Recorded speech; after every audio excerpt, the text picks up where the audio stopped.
Light is hope, warmth, a gift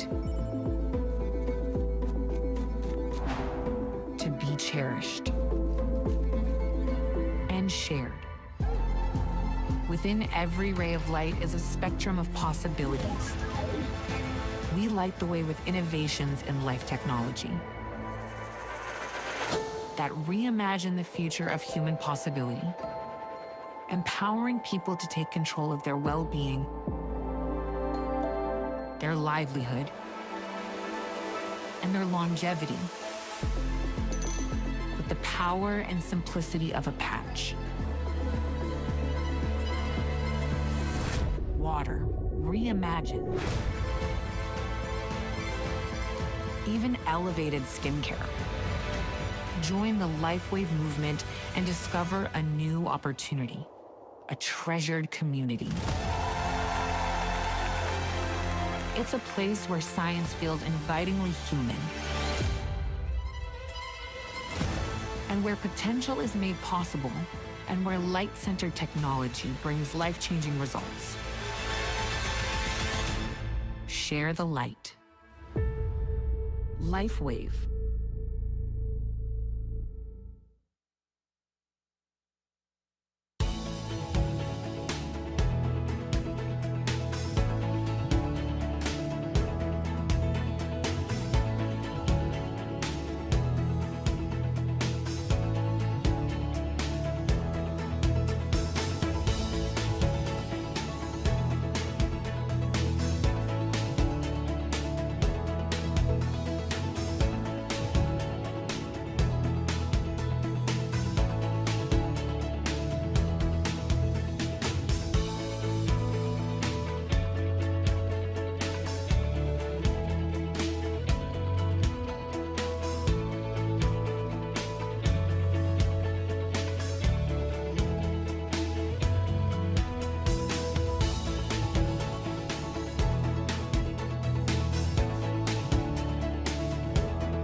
Welcome to the stage, your Lifewave host, Vanessa Borge.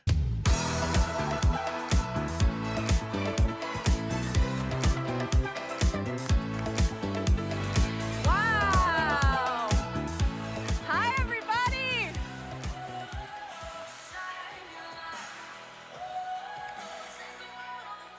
Wow, let's give it up for those performers one more time. That was unbelievable. And let's give it up for DJ AB. That has been quite a morning so far. I was going to ask you, how are you all feeling this morning? But I saw you dancing, so you got a lot of energy. In fact, I want to keep that energy going. So this side, how are we feeling? Okay, this side? Okay, this side. All right, last but not least, this side. You guys take it. Loudest side today, so I want to hear that energy throughout the day. All right, everybody feeling good after last night? That was an unforgettable opening ceremony. The Parade of Nations reminded us all how truly global this community is, united by one mission, one vision, and one light. And how about that surprise concert from the Doobie Brothers? We like that? Talk about starting the conference off with a bang. Each night will be another incredible celebration you do not want to miss. Make sure you check out the Experience Center in Hall A each day as well. How many have checked it out already? Hall A Experience, yeah? All right, and for those of you who are shopping in the store, remember to enter your ID number on your order. Remember that. All right, and wasn't it great to hear from our incredible president, Meredith Burkich, and our visionary founder and chairman, David Schmidt? Yeah? Get ready. They're going to be talking to us once again this morning and throughout the event. Over the next few days, you're going to get valuable training to fuel your growth, hear about Lifewave's vision for the future, and celebrate the achievements of our amazing brand partners who continue to lead the way. And this morning, we're diving right into the energy and purpose that make Lifewave shine. So get ready to learn, connect, and be inspired, everybody. To kick things off, please join me in welcoming a leader whose heart and dedication continues to guide us all, Lifewave President Meredith Burkich. So let's give it up.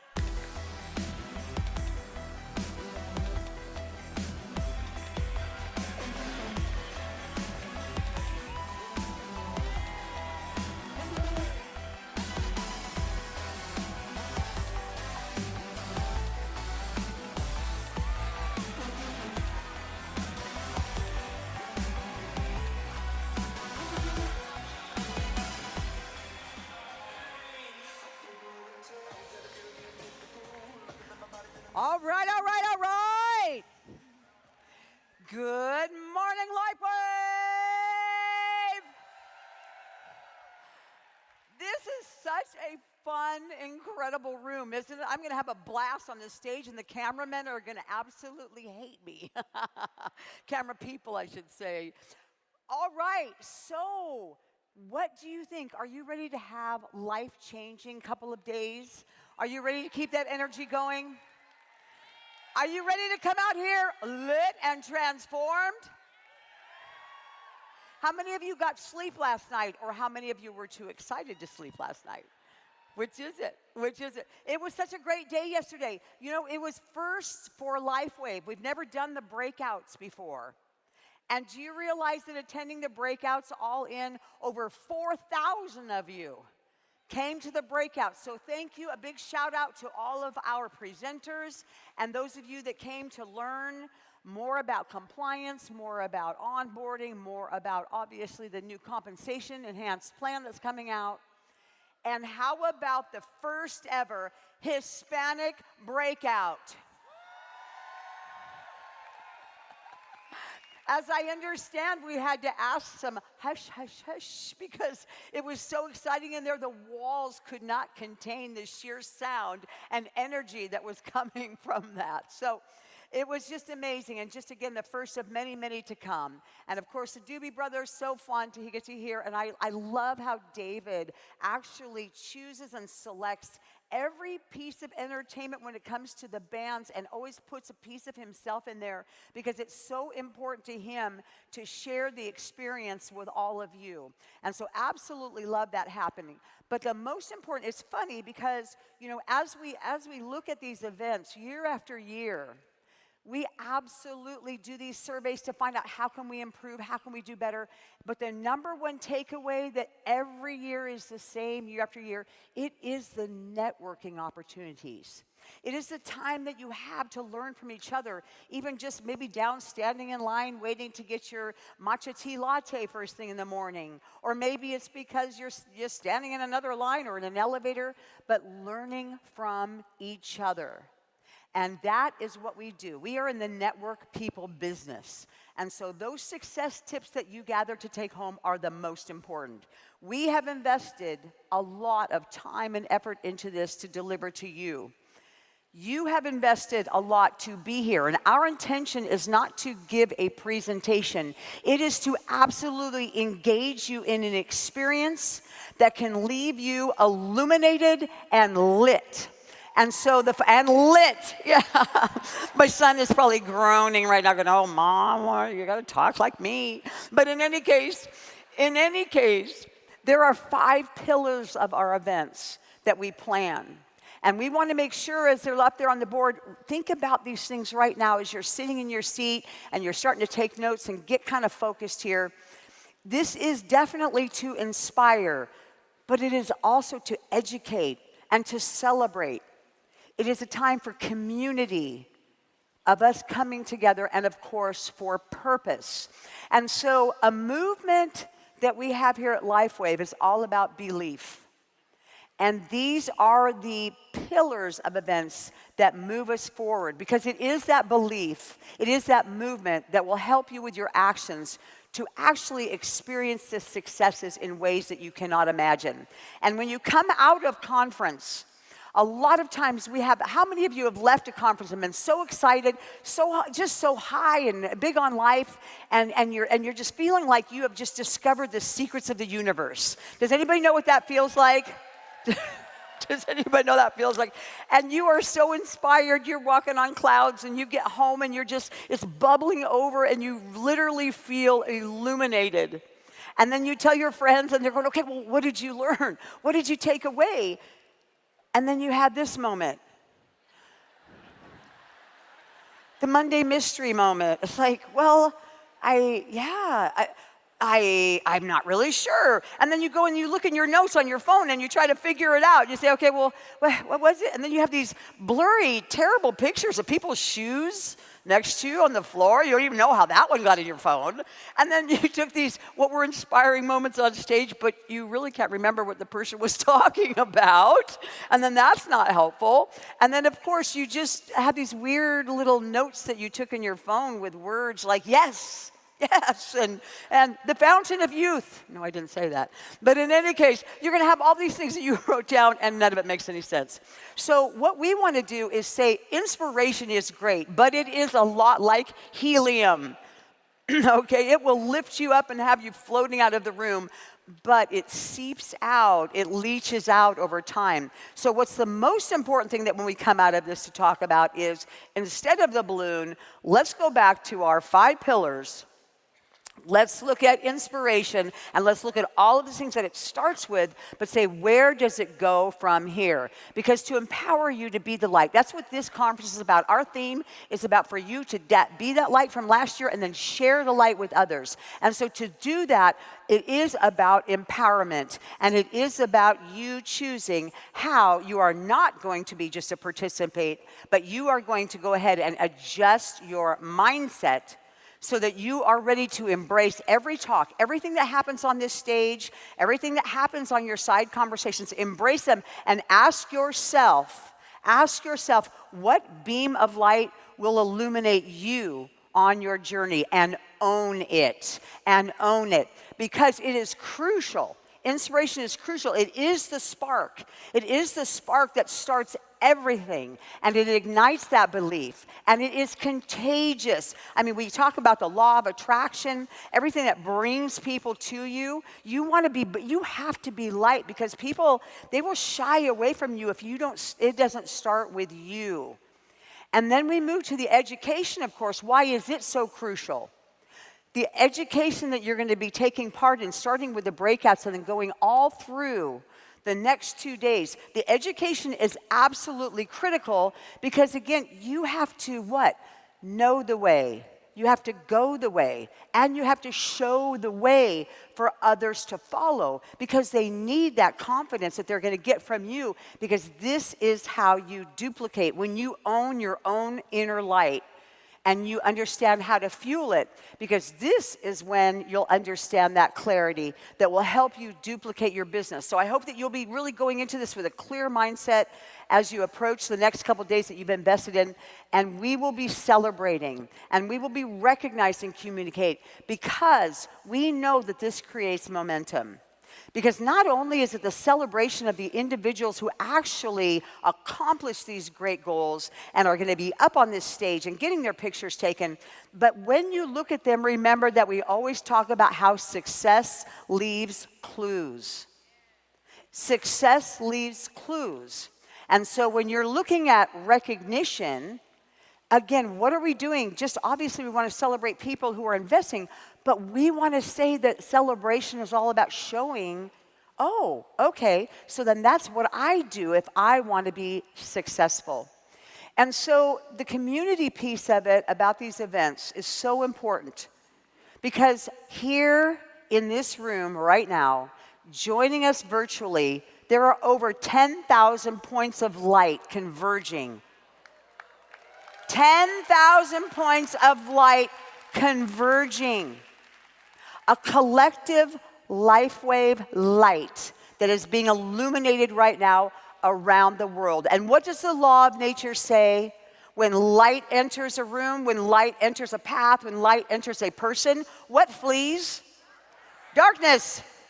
Darkness flees. It is a law of nature. And this is why it is so important that we shine and then starts to spread that light and spread that light. Because when we come together in these points, we're even brighter. And who is the brightest light at Lifewave? Who is the brightest light at Lifewave? So, in the moments that follow, let's honor this time together. It is an envisioned vision by our founder and CEO, David Schmidt, an assimilation to assimilate the inspiration and the education and the celebration and the community and the purpose in this room, who is shining a light for billions of lives to follow now and into the future. You may have heard it said that people say necessity is the mother of invention, but actually what I found is that divine inspiration is the actual key that unlocks the impossible. Sometimes I find it really hard to believe that this year I was issued my 200th patent, an accomplishment that makes me feel just so incredibly blessed. It's a testament that through the power of prayer, recognizing God as Lord and Creator, the power of persistence, and yeah, a lot of hard work. Patents on these and other inventions will ensure that Lifewave will only be growing bigger, stronger, and more influential for decades to come. As we continue to innovate and serve the needs of our customers, together we will be unstoppable. So, let's share the light and let's be the light. Please welcome to the stage inventor, philanthropist, founder, and chairman of Lifewave, David Schmidt.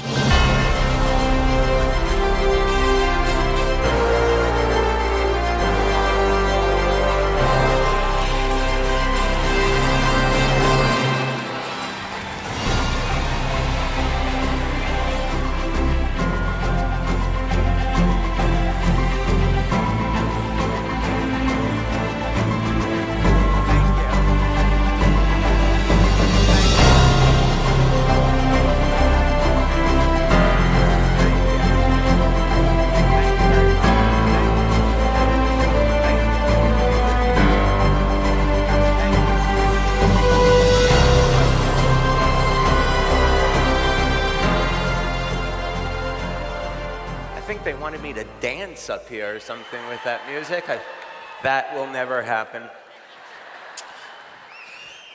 You know, when we were working with the events team for this conference, our team said, hey, how do you feel about if we have this round stage and we put you in the center of a giant patch surrounded by other patches?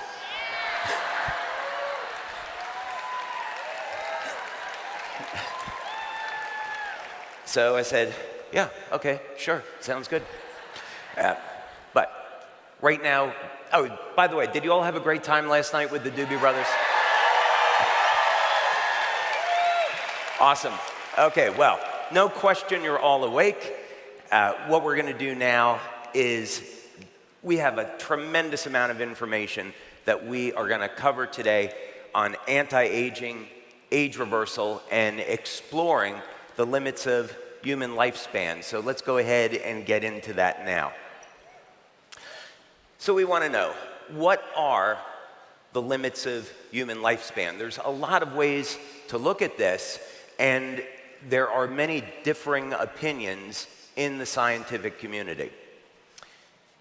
We're going to start at what might at first seem to be a little bit of an unusual place when we're talking about the subject of stopping aging and age reversal, and that is it possible to regrow a lost limb?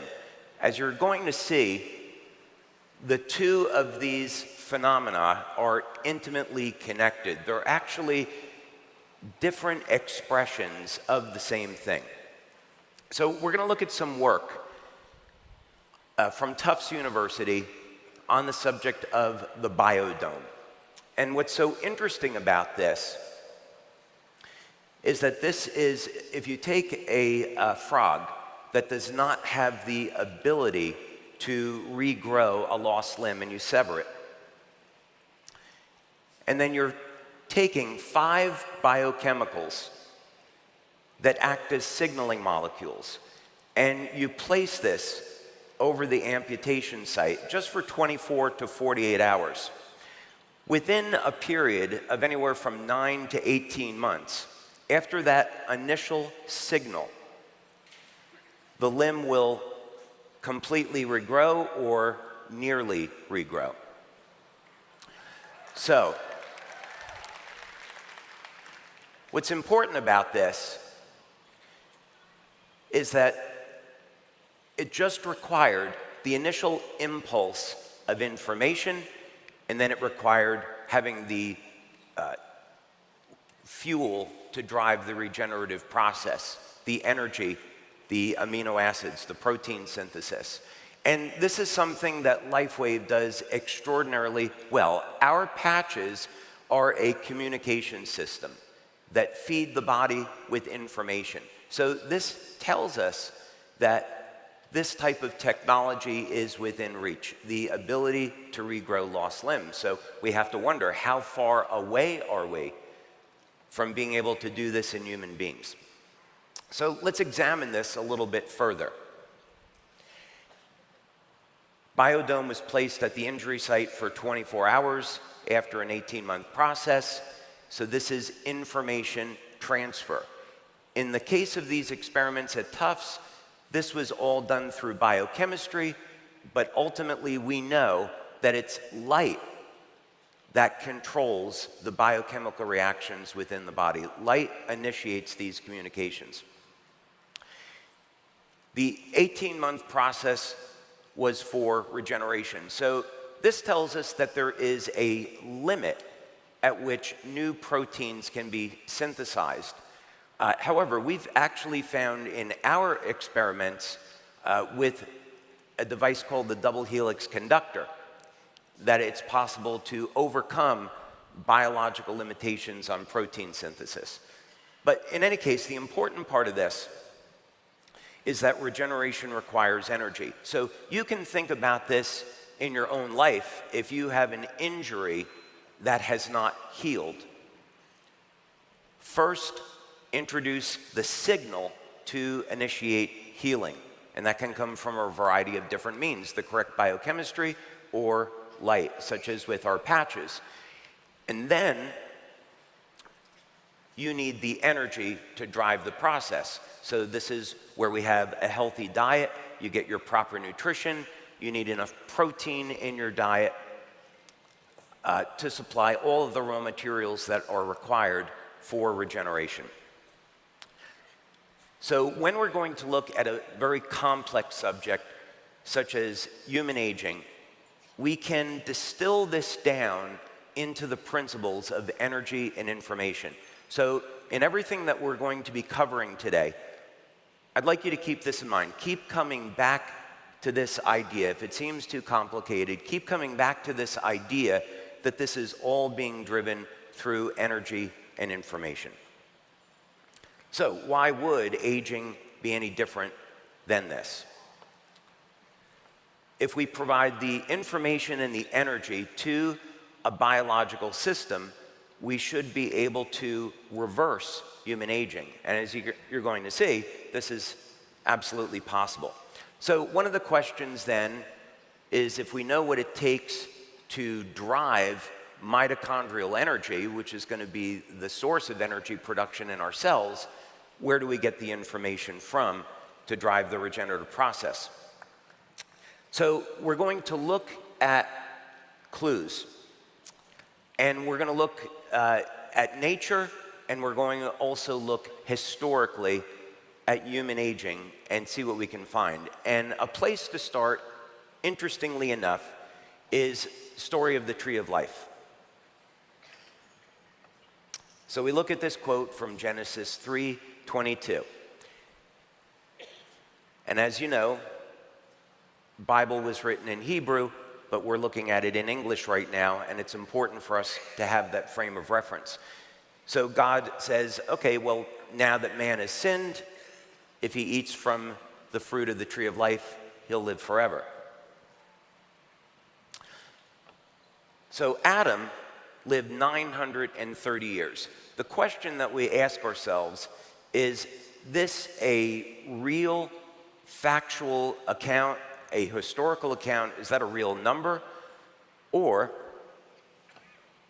is this just a story that was made up? Is there anything that we can point to, any information that would allow us to see, is this a real, true number? Because the implication is that if these ages that are recorded in the Bible are true and factual, it means that human beings have already lived to be more than 900 years old, and now this is a process of rediscovery.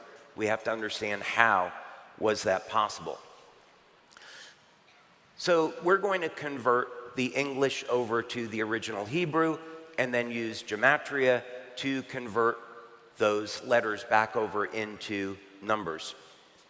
So if we take the phrase tree of life, depending on the calculator that we use, we come up with the number 66. What's interesting about this is that 66 is a harmonic of the number 528, if we think of this in musical terms. So in other words, we're going to look at the number 66 as a frequency, and then we're going to double that frequency to get a harmonic, and we come up with 528. So we look in the literature, and interestingly enough, what we see is that a frequency of 528 hertz has been used to regenerate damaged DNA. So incredibly, embedded into the story of Genesis and the story of the tree of life is numerical information that tells us how to regenerate damaged DNA. There is no way that could have been known thousands of years ago, if we believe in the way history was telling us. But let's look at some clinical studies, because this is actually very interesting. We're in California. I thought some of the men here might be interested in knowing how do you elevate testosterone, right? It's not summer, but we are still in California. So there's not a local Radio Shack, I think, that's open anymore where you can go out and get a frequency generator. But you men, you might want to know 528 hertz elevates testosterone production. Pretty cool. So this is an example of how we're using energy to control the biochemistry of the body, not necessary to get external injections of testosterone. Another example, if we use a different way to calculate the tree of life number, it comes up with 159. Now, in this example, what we're going to want to do is convert that over into a wavelength of light. And you can do this very simply with an online calculator. There's a very well-known formula for converting frequencies over into nanometers, and light is in the nanometer range. So in this particular case, we convert the tree of life frequency over into a wavelength of light, and we come up with 857 nanometers. Why is that significant? Well, research has shown in this band of light that this activates mitochondrial energy. And time again, what's been demonstrated in clinical studies is that one of the principal reasons why we age is because of a decline in mitochondrial function. In fact, when we restore mitochondrial function to a young, healthy state, we see the age of the cell become younger. So again, incredibly embedded into the Holy Bible, in the story of the tree of life, is frequency and light information that we can use to improve our quality of life by restoring mitochondrial function, and have a key in understanding how we can stop and reverse human aging.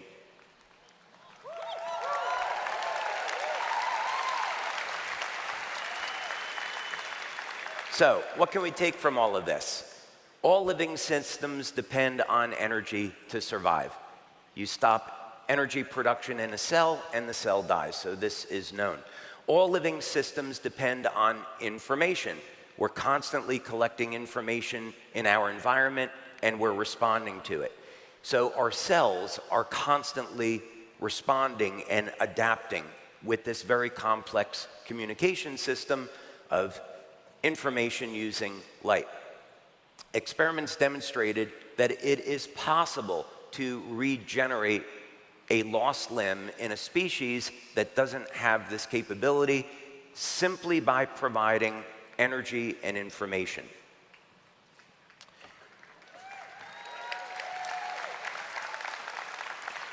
And most importantly, when we're looking at quality of life and improving quality of life, experiments have shown that it is in fact possible to reverse the age of the cells using this biochemical information.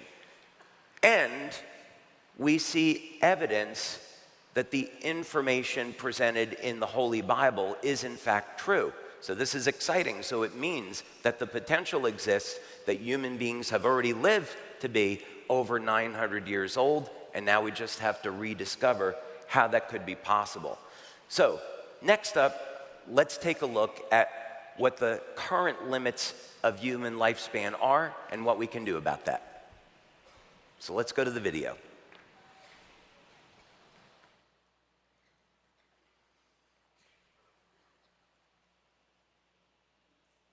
If you look maybe 50 years from now or 100 years from now, a person born then, what do you think is a good goal in terms of how long a person would live? Well, so it changes all the time because technology is changing so quickly. I keep revising the number upward.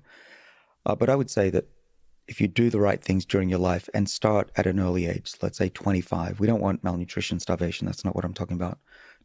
But in your 20s, start eating the kind of diets that I talked about, skipping meals. In animals, that gives you an extra 20 to 30%. We don't know if that's true for humans, and that would, even 5% more would be a big deal for the planet. I think that we should all aim to at least reach a century. I'm a little bit behind. I was born too early to benefit the most from all of this discovery. Those of you who are in your 20s, you should definitely aim to reach 100. I don't see why not. Consider this. This is really important. The average lifespan of a human that looks after themselves but doesn't pay attention is about 80. Okay, Japan, that's the average age for a male, a bit higher. If you do the right things in your life, which is eat healthy food, don't overeat, don't become obese, do a bit of exercise, get good sleep, and don't stress. That gives you, on average, 14 extra years. That gets you to 94. So getting to 100, if you just focus on what I'm talking about, it's not a big deal. So what's the maximum? Well, we know that one human made it to 122, and a number of them make it into their teens. I think that's also the next level of where we can get to with the types of technologies that I'm talking about. How long can we ultimately live? Well, there's no maximum limit to human lifespan. Why can a whale live 300 years, but we cannot? We're basically the same structure. We just need to learn from them. So anyone who says, oh, you max out at X, I think is full of it. There's nothing that I've seen that says biological organisms have to die. There are trees that live for thousands of years, and their biochemistry is pretty close to ours.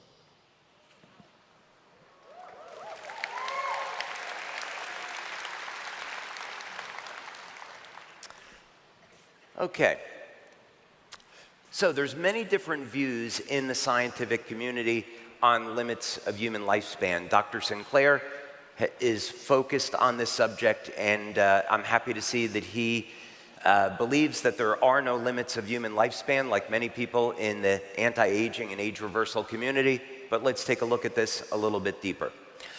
Here's an article that's from Nature, a well-respected journal, and looking at the evidence for human lifespan. And in this article, the author states, well, we might expect that humans might live to be a maximum of 115 years old.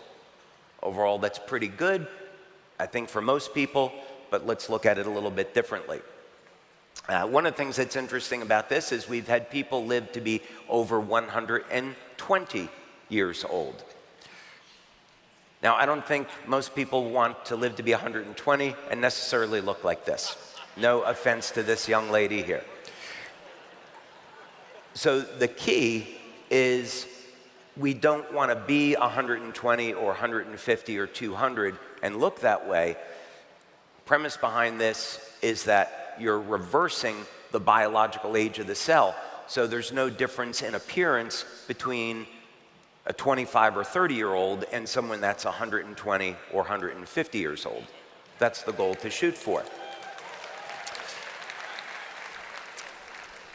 Many other scientists in the age reversal community believe that there's no upper limit to human lifespan, and it's more statistically, what are your odds over time of avoiding accidents, avoiding serious health problems.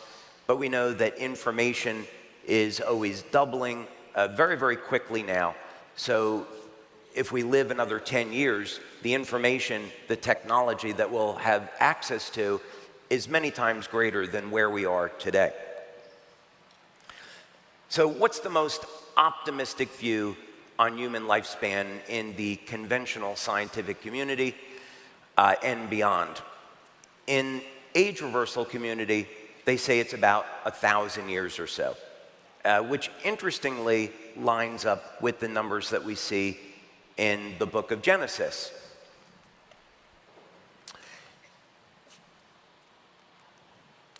So what does science tell us about what we can expect in our lifetime now? There's some articles, again, out in Nature, which suggest that given current technology, they obviously don't know about Lifewave, they would put human lifespan somewhere around 100 years or so, which I don't think makes sense at all, given the pace of development. So we look to Nature. In our labs, we study biomimetics. So this means we want to look to natural living systems for answers. Why try to invent a new technology when nature already provides us with a guide? We simply have to study species that defy normal human aging and then see what we can learn and then apply those principles over to human beings. So let's take a quick review of some species that age in a different way than human beings, or they don't age at all. We'll start with the bowhead whale. Longest living mammal, up to about 200 years of age, and they have a slower metabolism than human beings, and they live in very cold waters, so this is a contributor to their very long lifespan. Now we can go way over to the other side, and we look at the glass sponges with lifespans of 10,000 to 15,000 years.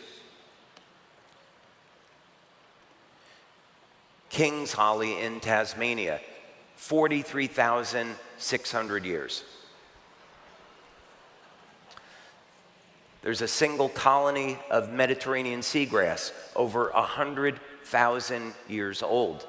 So there are plenty of examples that we can study. You say, well, this is a plant. We can look at the species of bat, brant bat. They should only live to be 2 or 3 years old because their metabolism is so rapid. And when the metabolism is faster, that means you're producing much more oxidative stress, and the oxidative stress damages healthy cells. But interestingly, we can study the bat, and what we find is that they've developed a mechanism. They've been created with these remarkable biochemical systems that adapt to their stress so they can fly. And they can live to be 30 years of age. So this would be the equivalent to 180 years in human beings. So this means now we have a biological model that we can look at and mimic and create new technology and apply it to human beings. So what are some of the things that we see in bats? Well, they have exceptional control over the length of the telomeres, meaning that their cells can continue to divide without the telomeres shrinking. So this is a key factor in longevity. In addition, they have a mechanism by which their cells repair DNA.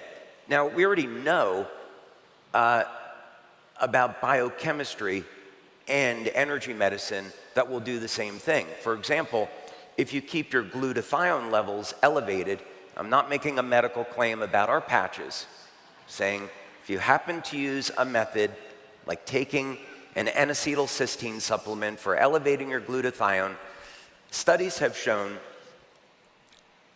that elevated glutathione in the cell will repair damage to the DNA before the cell divides. And there are other mechanisms as well. So efficient DNA repair. Control of inflammation. Inflammation damages healthy cells, can cause breaks in the DNA, and bats have developed a mechanism to do that. So a method for human beings is controlling stress. If you happen to have a product or a technology that can control stress, then you might have a way to do this.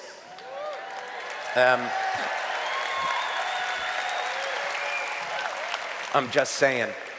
And then also, if we understand what is driving cancer, the standard definition, of course, is that a cancer-causing substance gets into the cell, mutates the stem cell, and then this replicates into a cancer cell.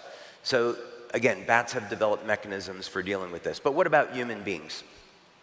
Keep this moving along. Now, let's again go back to the Bible for a moment, and we want to look to see, is there any evidence for these fantastic ages that are in the Bible? And I would encourage you to do this yourself, and you can use any various AI program to make this easy. ChatGPT, Grok 4, whichever one you care to, but make it very easy. So first, you can get a list of all the names that are mentioned in the book of Genesis, along with their corresponding ages, and then this is the list that you'll get. And you'll notice, of course, immediately a trend to where the age starts at 930 with Adam, and then goes down to 205. Now we'll plot this on a graph, and you see right away that we have an outlier there in the data, with Enoch at 365 years old. Now, what does the Bible tell us about Enoch?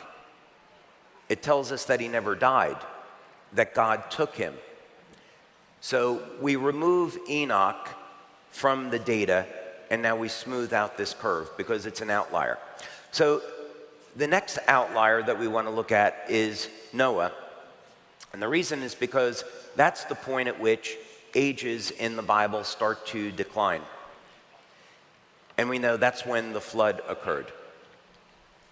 So Noah and then his son Shem.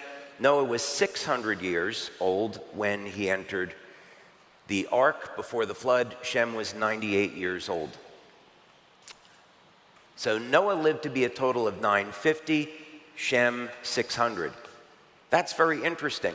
So we might say, were the conditions that people lived in on the earth different before the flood than after a flood that attribute to this change in lifespan? We might be able to form any number of different theories or hypotheses about this, but it's worth reflecting and thinking about. In any case, we take these ages and we spread them out over time, and we can now ask AI, is this decline in aging statistically significant? Are these just random data points, or is this a statistically significant decay curve? And it turns out that these aren't random numbers at all, that this is a biological decay curve, meaning that we can rely on these ages in the Bible as being true and factual. So we know people lived to be over 900 years old before the flood. Now we just have to figure out why. So the short version of this is that there's evidence that the ages in the book of Genesis are true and factual. So people have already lived to be over 900 years old. So we can, if that's the case, then we can look at how to create technology to duplicate this. And we can look at further evidence. So let's go back now and see what's in the current scientific literature. Is there any evidence that humans can be regenerated to a more youthful state? So you can do the research yourself, or you can ask AI, depending on how you want to do this. So as it turns out, there are many things that we can do today that have an influence on our lifespan. One of them is fasting and calorie restriction. This is going to do two things. Number one, it's going to help clear out zombie cells from the body, and it's also going to reduce the amount of oxidative and inflammatory stress that we experience. So calorie restriction and fasting are known to be methods that we can use to increase our health span and our lifespan. Exercise. Exercise is perhaps one of the most reliable ways of improving longevity. We know that most people, when they get to age 70, they experience sarcopenia, muscle wasting, and because they haven't committed to a life of exercise, that means now also their bone density is going to decrease and make them more susceptible to injury that they may not recover from. In addition, studies have shown that we can use very specific methods of cardiovascular training, which I'm going to teach you during the course of the next 2 days. 80 seconds of the correct type of cardio training per week is enough to cause regeneration in the human heart.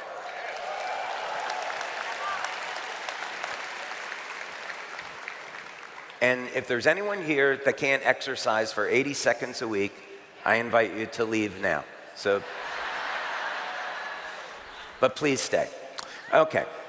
Another method that's incredibly simple, this was discovered by Dr. Bruce Ames, on the combination of acetyl L-carnitine and alpha-lipoic acid. This combination, both in vitro and in human beings, has shown to boost mitochondrial function and in turn cause older cells to look and function like younger, healthier cells. Oxytocin, the hormone of love. We speak about this frequently at Lifewave, that if we can elevate our oxytocin levels, we can regenerate the muscle tissue in the body back to a younger, healthier state. Yeah. I'll go for that. So we simply adopt an attitude of love and kindness towards others. This has the benefit that we reduce stress on our system. And doesn't matter if you're 70, 80 years old and above, elevating oxytocin causes those older muscle cells to regenerate to younger, healthier cells. Copper peptide. Copper peptide will reset 1/3 of the human genome back to a younger, healthier state. So we very clearly have evidence that age reversal, again, is possible with a simple peptide. Carnosine. So supplementation with carnosine, or beta-alanine, which is the precursor to carnosine, in studies going back 20 years, has shown that this will help to protect the telomeres from degradation. And in experiments with mammals, with mice and rats, there have been 30 to 40% increases in human lifespan.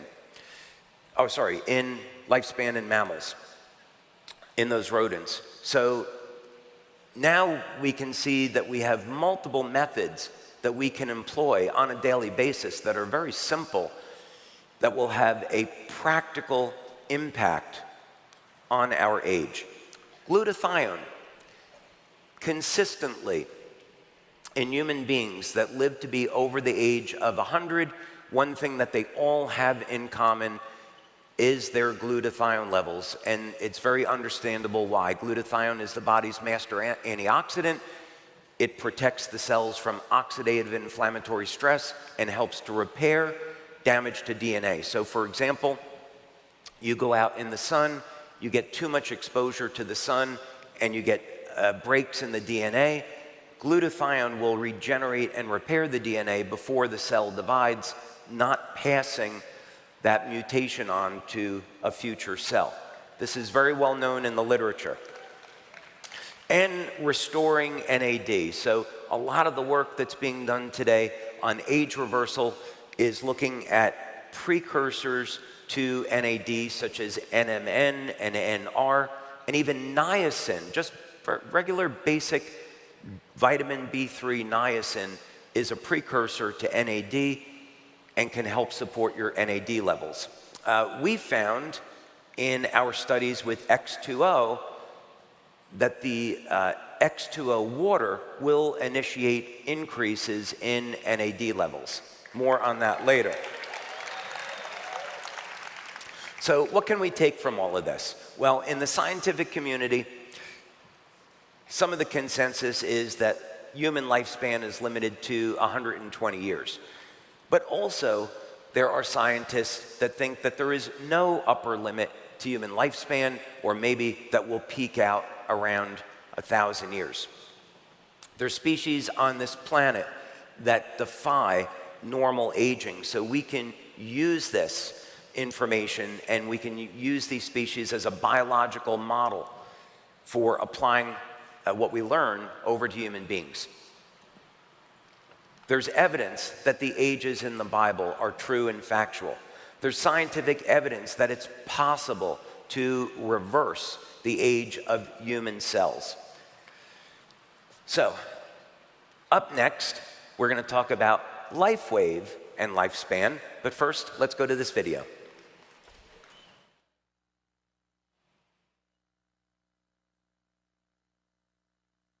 I simply define aging as the lifelong accumulation of damage in the body that is generated as side effects of the normal metabolic processes that keep us alive from one day to the next. The analogy with a car or an airplane or any other man-made machine is absolutely valid. They do damage to themselves in the course of their normal operation, and they're only set up to tolerate a certain amount of that damage. But, as you say, by sufficiently comprehensive preventative maintenance, we can keep a car going as long as we like, irrespective of how long it was designed to last. People cling to this completely fallacious idea that there is some kind of biologically meaningful difference between the diseases of aging on one side and aging itself on the other side. There is no such thing. Everything that predominantly goes wrong with people late in life and not early in life is part of aging, whether we call it a disease or not. How does this play out? Like, what should people be ready for? It's a very, very important question. And I believe that actually the next few years, the next 3 to 5 years, are going to be the critical ones, because that's the period during which this already increasing, burgeoning understanding of the imminence of these technologies is going to really take off and become general. Most people will realize that these therapies are probably coming soon, probably in time for them.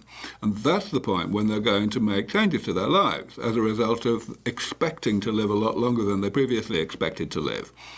We have to really urgently develop new products that will be ready to roll out when this change in people's expectations of how long they're going to live starts to happen. Because when it does start to happen, it's going to spread like wildfire.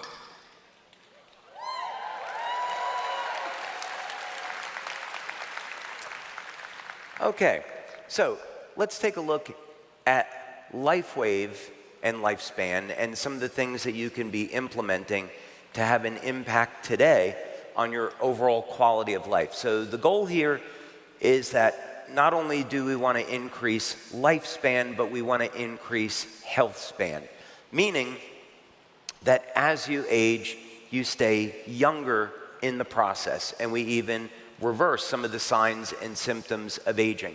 If we can do this, then that means we decrease our risk of all-cause mortality. So, for example, if we implement a regular program of eating healthy and exercise, and we maintain a healthy body composition, and we stay strong, then what we do is we reduce our risk of diabetes, cardiovascular disease, and cancer, just to name a few. So these are really important things that will have an impact on quality of life, not just that we're trying to extend life, we're trying to extend the amount of time that we can have productive, youthful years. So let's look on some research of some specific nutrients, for example, that you could include. So notably, the body's levels of glutathione decline with age. And for all the reasons already mentioned, glutathione as the master antioxidant is going to be a key strategy in extending human life and maintaining health. Glutathione also, of course, is principal antioxidant in the liver, which facilitates detoxification. So in a world that we live in today, which is full of contaminants, we need to maintain our body's levels of glutathione because it is the backbone of our defensive system. So of course, we have two products that will help support your body's levels of glutathione. One is the glutathione patch, and the other is Celergize, which contains the precursors that your body needs to make glutathione.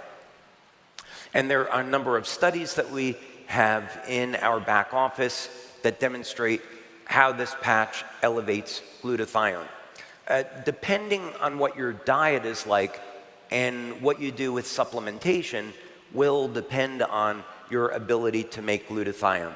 So for example, if you are a vegan or a vegetarian, you may not be getting enough of the amino acid cysteine in your diet or the mineral selenium, which is a necessary precursor for making glutathione. So that's why we included N-acetylcysteine in Celergize and selenium, so you could get those nutrients. Now, carnosine is a nutrient that everyone should be taking or elevating because it has enormous health benefits. First, as we've already discussed, carnosine protects the telomeres, and this is going to protect our ability to make new cells. So we consider this. When we get into our mid-70s, our cells reach what's called the Hayflick limit.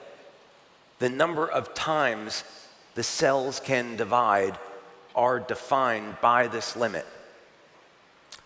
And in humans, it's about 70 to 75. So at that point, we're no longer making younger, healthier cells.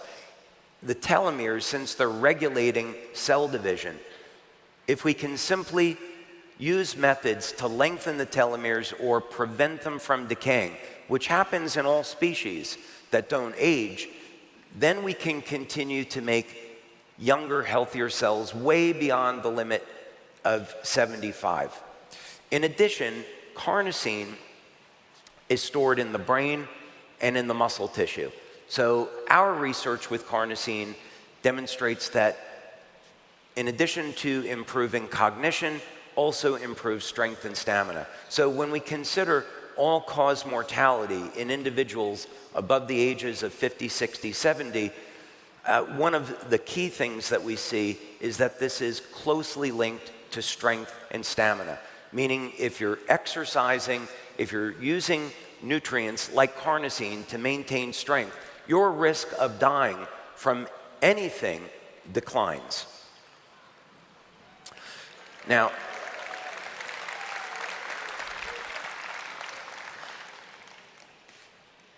one of the key factors in aging is stress.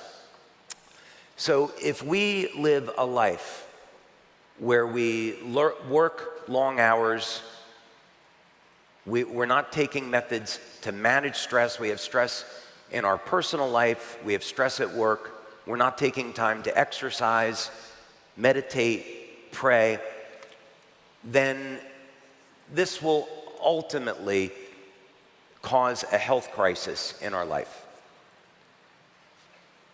Emotional stress is linked to oxidative and inflammatory stress. So when we have these negative emotions, it has a detrimental physical impact on the body. It's important to recognize that. So Eon, what we have found, within about 15 seconds, reduces the stress on the nervous system. We did this study. One of the important studies that we did with Eon was with Dr. Tom Budzinski, and we used a piece of technology, it's called thought technology, and it measures changes in the sympathetic and the parasympathetic nervous system.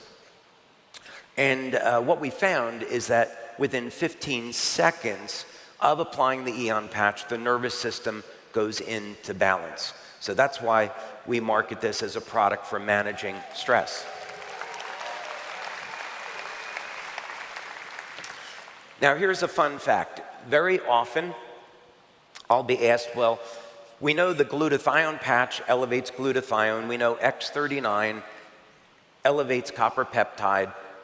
Why don't we show what peptide Eon will elevate?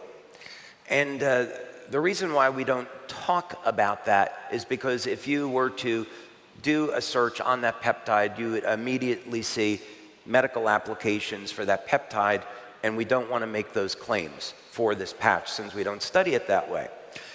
But the Eon patch was developed as a result of research that was done, interestingly enough, on bees.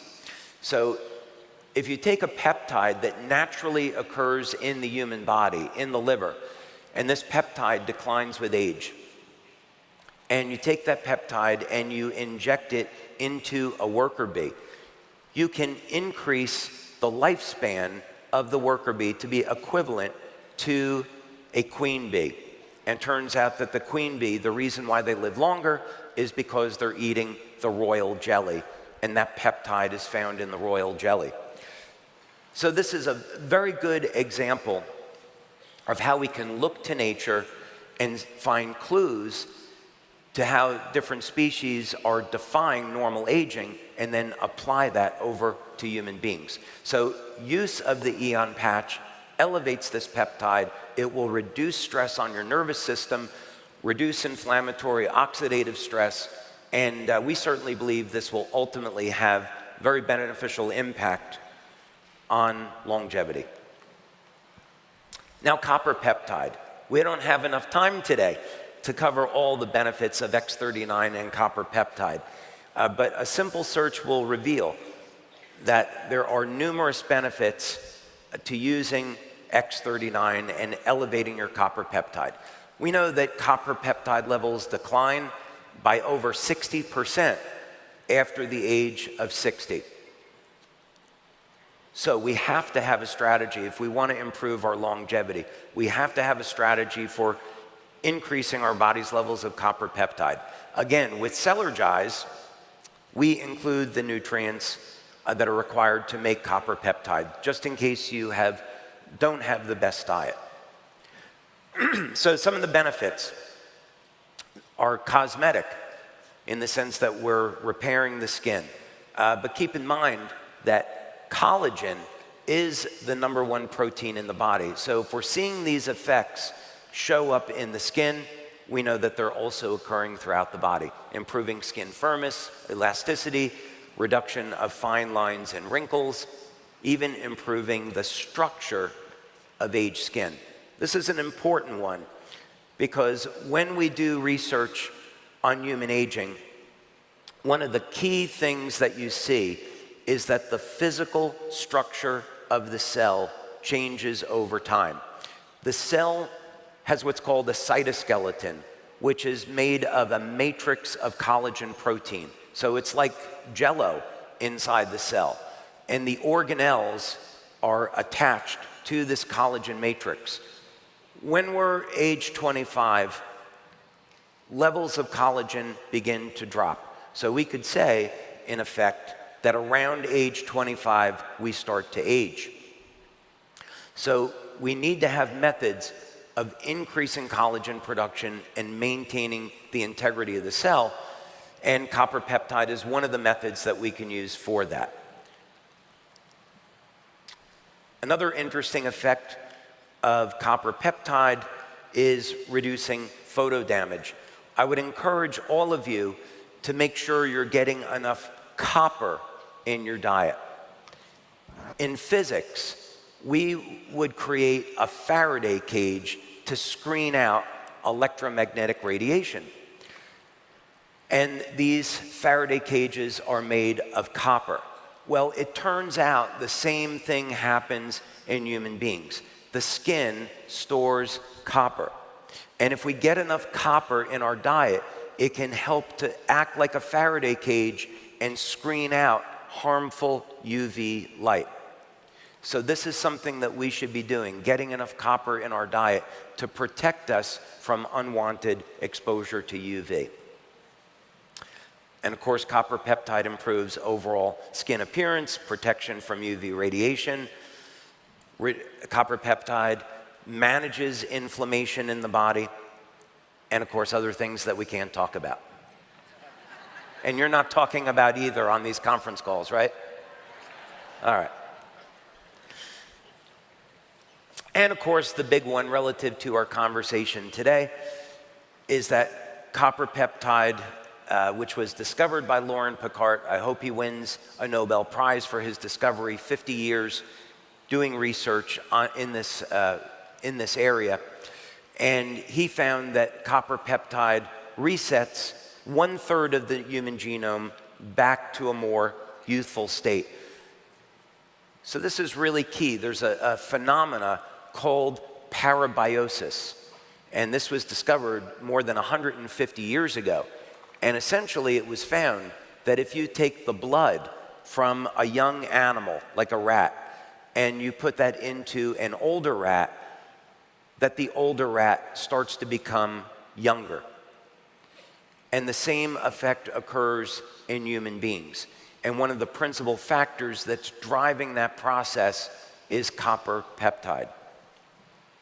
So again, we can look to nature. And we've done numerous studies on X39 now. So very, very early on in 2018, we had developed protocols working with a lab on how to measure GHK and GHK-Cu levels in human beings. And so we did our initial pilot studies, and we found that application of X39 did in fact elevate levels of GHK within 24 hours and levels of copper peptide within 7 days. So the copper peptide is formed first, and then very quickly it binds with copper.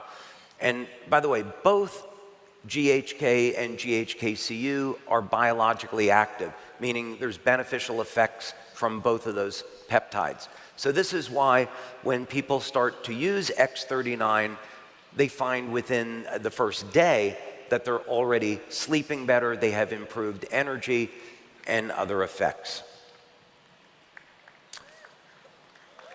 So, and then I click past that other slide a little bit too quickly, but of course you can get this in your back office. That was an initial pilot study, but then we did a double-blind placebo-controlled study, and we found the same thing, that X39 is indeed elevating copper peptide. Okay, oh, and there it is back up over there. Thank you, kind person, in audio video. So these studies are available in your back office. We don't need to go through them now, but this is just to say that we're doing the research studies on our products in this field of anti-aging and age reversal. So first, you can have the confidence in knowing that this is a science-based company. We support our products with proper research, but also we're on the cutting edge of looking at what is possible in stopping and reversing human aging. And there's a lot more to the story, but we're going to watch this video and then come back.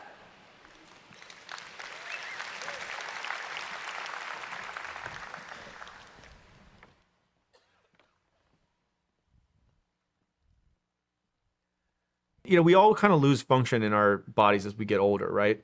Like the big things that, if you look at the biggest killers, it's like heart disease, cancer, diabetes. So a lot of medicine is targeting how do you treat that disease. But there's another theory, which is like maybe the root cause of all those things is that, you know, our cells are just losing function as we get older, and so you're more susceptible to get these diseases. Like, I'll give you an example. So if you're like, let's say you're in your 20s or 30s, and you know, you have some damage to your cells, like you drink too much, or you get sick, or like, you know, and there's a kind of like this insult or damage to your cells. Your cells have the ability to recover from that. When you get older, your cells don't really have the ability to respond as well to these kinds of threats, or like, you know, it could be viruses, or, you know, eating or drinking too much, or not getting enough sleep or whatever. They start to lose their function. And so instead of treating like the effects of these diseases, why don't we just try to restore the function your cells had when you were younger? Because like, who wouldn't want to feel like you had the metabolism or immune system or whatever, or the muscle system of like a younger person, right? Mm-hmm. That would just be more years of healthy life, you know, to get stuff done. So anyway, I think we're on the cusp of potentially being able to make a breakthrough in this area. And it's high risk, but I think this is exactly what people should be doing. Like if you have some success in business, like try to push the frontier, right? Do something that's really challenging. What we're trying to do is not change the type of the cell. We're trying to just change the functional age of the cell. Like if it starts as a skin cell, stay as a skin cell, but just be like a younger version of yourself. And so we're searching the vast space of different sets of proteins. They're called transcription factors, which basically turn on and off different genes in the cell. There's like a massive number of combinations of these that are potential. We've developed a high throughput screening system that can test like millions of hypotheses, looking for novel sets of proteins you can put in these cells that change the state of it back to like a younger cell. And we know that. So you're injecting proteins, and yeah, it would be an injection of proteins into the body that the cells absorb? Yeah, and they're delivered via this thing called lipid nanoparticles. But yeah. It's basically a way to deliver proteins into these cells, and it causes them to turn on and off different genes. Wow. Yeah. How far out do you think you are? I mean, we're going to start clinical trials on our first program probably in the next year or two in humans. And that's where you have to go through FDA or different countries you can do it in. And then we have 2 or 3 other programs coming along. So I think within like 5 to 10 years, we'll hopefully have candidates ready for, potentially someone could actually go get it prescribed by their doctor in like, hopefully like less than 10 years. But, these are kinds of things that sometimes you need to try a lot of shots on goal to get something that works, right? And it can start to get expensive the later you are down doing these human trials. Like it costs something like $2 billion and takes about 10 years to get a drug to market. And that's with a lot of failures along the way. So, we're putting a lot of capital to see if we can come up with a breakthrough here. Who wants to be part of that, right? Any way to make us look younger and feel younger, right? Well, thank you so much, David. We're going to be hearing from him in just a few minutes. But our next speaker is Dr. Geeta Jensen, a hands-on scientist with more than 35 years of experience in biological sciences and natural products research. As research director at NIS Labs, she helps design research that's not only ethical and effective, but truly meaningful. While she couldn't be here with us in person today, she has recorded a special presentation just for this audience. Let's take a look. Hi, my name is Geeta Jensen, and I'm the research director at NIS Labs. We have conducted clinical research on the Lifewave X39 patch, and I'm speaking to you today to present our results. My background is in immunology. I have a PhD from University of Aarhus in Denmark. I went on to work as a postdoc in cancer biology at University of Alberta in Canada. And I became an assistant professor at McGill University, studying systems biology involving both immune cells and stem cells. And I'm the founder and the research director at NIS Labs. I have worked with research on natural products for over 30 years. We use mainstream tools to ask questions about unusual methods for supporting health. My passion is to find truth in ancient traditional healing methods and to help talk about them in words that modern science can embrace. To do this, I founded our lab, NIS Labs. At NIS Labs, we study the mechanisms that allow our immune cells to travel around in our body to protect everything. Here's a drawing of some sleepy cells, both inside the blood vessel and in the tissue. There are some NK cells and some B cells, some T cells, and some macrophages. This sleepy picture can change pretty rapidly. X39 helps the immune system to be alert and happy. We want the cells moving to protect our entire body in the blood, the skin, the gut, and all parts of us. And we want the cells to communicate. We also study the processes inside ourselves of making cellular energy.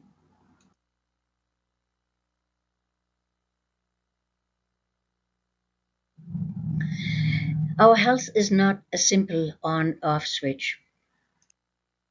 We know that our overall health is a result of endless interconnected processes, starting with cellular energy, supporting our immune system's alertness, communicating in the body with nerves and chemical messengers, and then a feedback loop with anti-inflammatory effects. Based on how complex our body is, I was very excited when I learned about the X39 patch, a tiny little thing that makes light, not just on its own, but only when it's applied to the skin. When you look at the patch, you don't see the light. I knew we had to study this. We conducted a clinical trial to document what happens within the first few hours after you put on an X39 patch on the back of your neck. The results were very clear. And these results is what I will be presenting to you today. First, I want to tell you about how we did this study, where each person served as their own control. Each study participant came for 2 clinic visits and used the X39 patch on one visit and a placebo patch on another visit. We took blood samples immediately before applying a patch and then at 1 and 2 hours later. People were sitting quietly and resting and doing it in the same way, both on the X39 day and the placebo day, and they rested calmly in a quiet room between the blood draws. Now, the placebo patch looked exactly like the X39 patch, but did not contain the things that make light when it is applied to the skin. And the study was randomized. This means that different participants used the X39 patch on the first visit and placebo on the second visit, and other participants used the placebo on the first visit. The X39 patch and the placebo patch had two different numbers written on the back, but neither the participants nor the clinic staff knew which patch was which. Now, while we know that we can measure changes in the blood after consuming natural products, we were not sure what was going to happen when we applied the X39 patch to the skin. We hoped to see some changes, and we expected that they would be mild.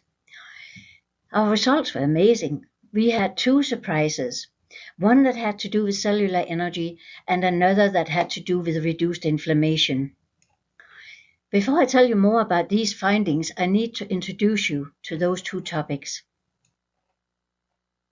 Let's talk about energy first. In order to talk about the ways we documented changes in cellular energy in the X39 study, let's look at the parts inside each of our cells that make energy, the mitochondria. Inside every cell in our body, we have bubbles, tiny little bubbles that are called mitochondria. This is where energy is being made. They are literally the powerhouses of our providing energy for our entire body. The mitochondria have a unique machinery inside, similar to a conveyor belt, that's called the electron transport chain. So that electricity that is being transported is where I have these little lightning bolts on this drawing. They use this electron transport, they use this to supercharge energy into molecules called ATP. So the mitochondria are subcellular energy factories. The ATP is loaded with energy that can be sent out into the body and give energy to our muscles, our brain, and everything else that burns energy for our body to function.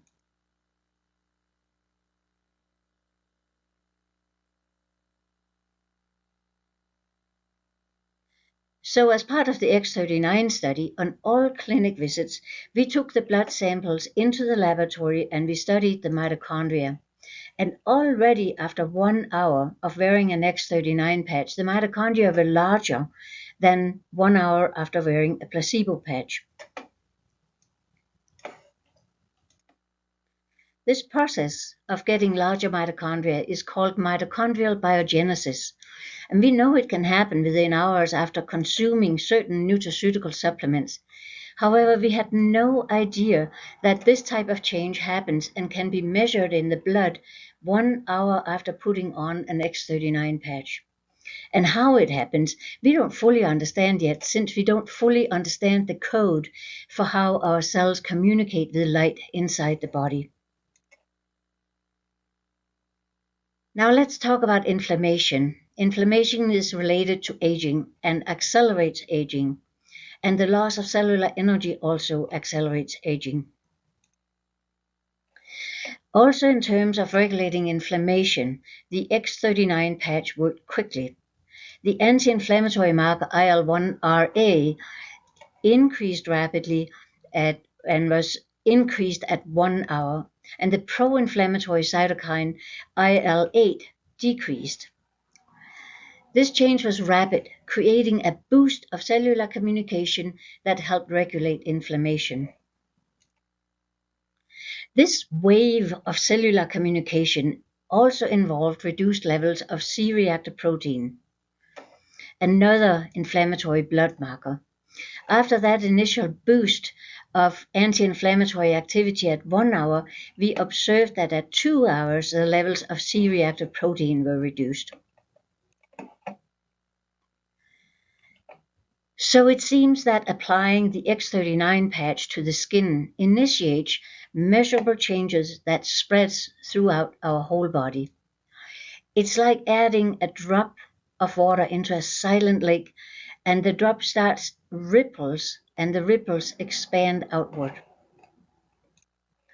And it starts waves of orchestrated changes in the body involving rapid increase in energy and rapid regulation of inflammation. Now let's shift gears a little. There was a second part to this clinical trial.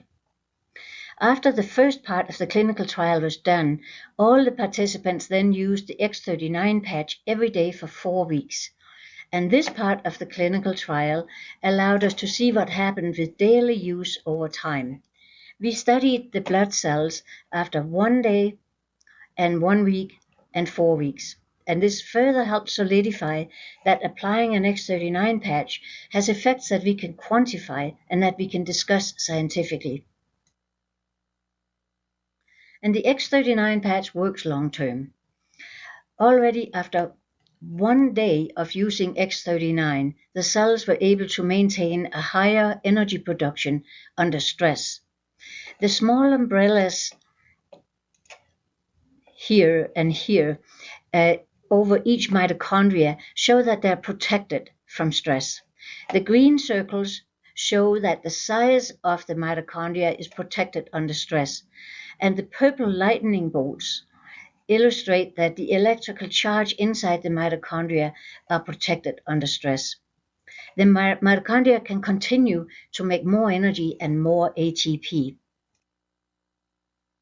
We tested many other blood markers in all the blood samples in the X39 study, and we saw additional evidence of ongoing changes and adaptation when using the X39 patch. Examples include the anti-inflammatory marker IL-1RA that was increased at 1 week, and the pro-inflammatory markers IL-8 and TNF-alpha were decreased at 1 day and 4 weeks. So when the X39 patch is used daily, the body experiences daily waves of adjustment to cellular energy, cellular resilience, and reduced inflammation. Every time a new X39 patch is applied, a fresh wave of adaptation and boost of energy happens. Now, as I'm winding down my presentation, a reminder to all of us. For us to age gracefully in good health, we need to tend to our body like a garden. We need to clean up the dead leaves, tend to the flowers, keep the soil hydrated and nutrient-rich. The use of the X39 patch generated results showing orchestrated waves of events, starting with mitochondrial biogenesis and continuing with increased mitochondrial membrane potential, anti-inflammatory markers, reduced pro-inflammatory biomarkers, and an increase in energy. I thank you for the opportunity to share with you our scientific results from the clinical trial on wearing the X39 patch. And congratulations to David Smith and the Lifewave team for your contributions to natural and gentle support of health and wellness. Thank you.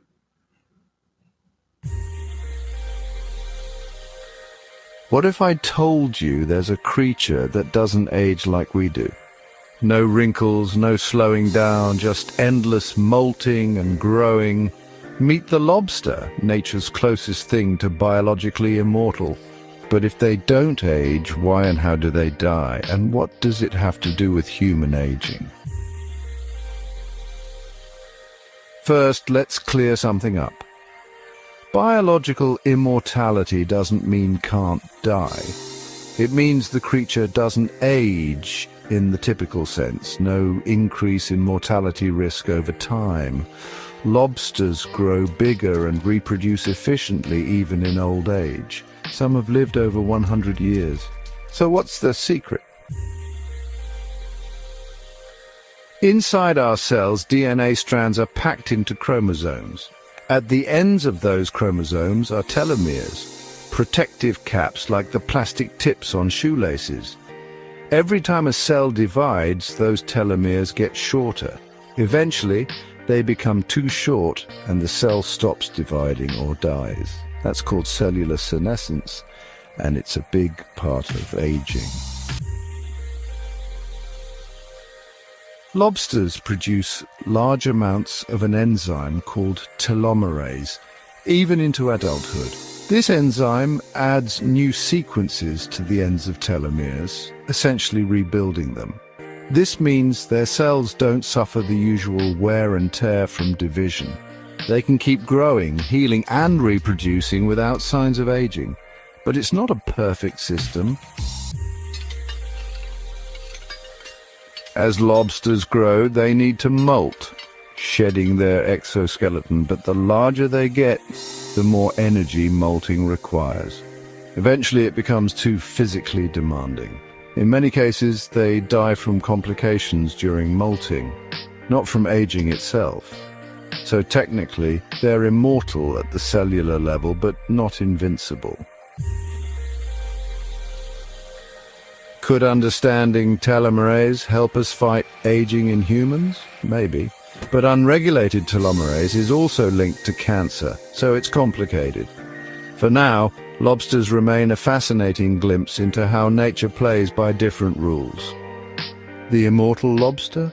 Maybe not forever, but definitely longer than most.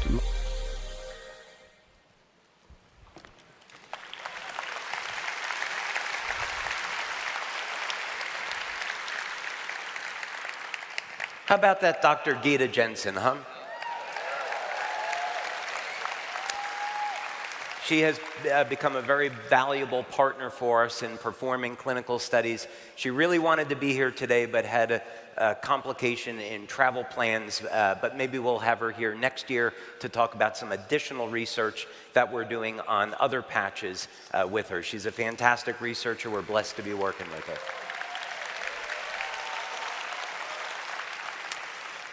I also really love her accent. You know, she's from Denmark, and something about an American hearing that Danish accent, it just sounds so authoritative. I often wonder if I should adopt an accent to sound more authoritative, but so far what I'm going with seems to have worked, so I'll stay with it. All right, so what are the signs that a cell is aging? So this is where, again, we're going to look towards nature for clues. If we can examine the structure of cells and how they change over time, we can learn about how to stop or even reverse these changes. So let's look at some of them. One is, we know that as cells age, they become more and more dehydrated. Part of this is linked to collagen production. So if we think of collagen like a jello that holds water, and collagen production begins to decline at around age 25, then it makes sense that the cells can hold less water. So this is a very important concept. We want to be able to improve hydration if we're going to change the way that people age. As the cells age, they begin to shrink. And there is what's called a membrane potential. So the electrolytes of the cell hold a charge around the cell membrane. And as we age and the collagen matrix begins to decline, that electrical charge decreases. And one thing you won't normally see in textbooks is that the charge around the cell is intimately linked to the replication of our DNA. The DNA, and that's because this has more to do with biophysics than biochemistry. The DNA is a helical coil. It's an inductor in electrical terms. So as the membrane potential decreases, the amount of energy that the cell has to pass along to a future cell decreases. So this is an important part of how we can define aging, meaning that if we can restore proper hydration, increase the size of the cell, increase the electrical potential of the membrane, we can stop and reverse human aging. That's part of the process. This is also linked to mitochondrial function. So the amount of energy that we have for making new proteins, for repairing damage, is all linked back to the mitochondria. And we know that most people experience mitochondrial dysfunction around age 50 or so. So we want to adapt strategies to keep the mitochondria improving lots of energy, and that's going to help dramatically with our quality of life. Already covered the importance of telomeres. So when we study lobsters, species of ants that don't age or age like human beings, one of the key things that you see over and over again is that their telomeres do not shrink. So we have to have a strategy to address that. Decrease in collagen production. We've already covered that one.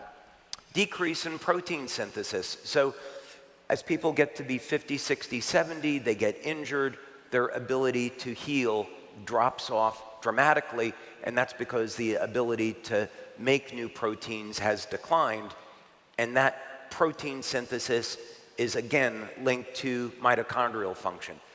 So we want to be able to make new proteins so that we can heal. We have to address that. We have to control our detoxification pathways, and there are some simple ways of doing that. But if our body is allowed to accumulate what are called zombie cells, these are cells that don't function but haven't been removed from the body. They will induce oxidative and inflammatory stress on healthy cells and are key in the aging process. So we have to have a strategy for addressing that. Oxidative and inflammatory stress causes breaks in the DNA, damage to healthy tissue. We have to manage that. And then finally, change in genetic expression. So one of the key biological models in human aging is this idea that we begin to lose our library of information of who we are as we age over time. The good news is that what's been discovered is that the information of who we are when we're younger is still there, but that information has gone dormant. So we need to find ways to reactivate that information so the cells can indeed become younger. So let's tackle these one at a time. First, dehydration. What can we do about this? Well, surface tension plays a crucial role in hydration, meaning if you can consume water that through the change in structure or the precise mineral content and the surface tension of the water is lower, it will be able to drive into the cell. And fortunately, this is one of the many benefits of X2O. It is a highly coherent water structure. We're going to see a video of this in the next presentation. But because the water structure of X2O is so coherent, the surface tension drops, and now hydration increases within about 15 seconds of consuming it. The membrane potential.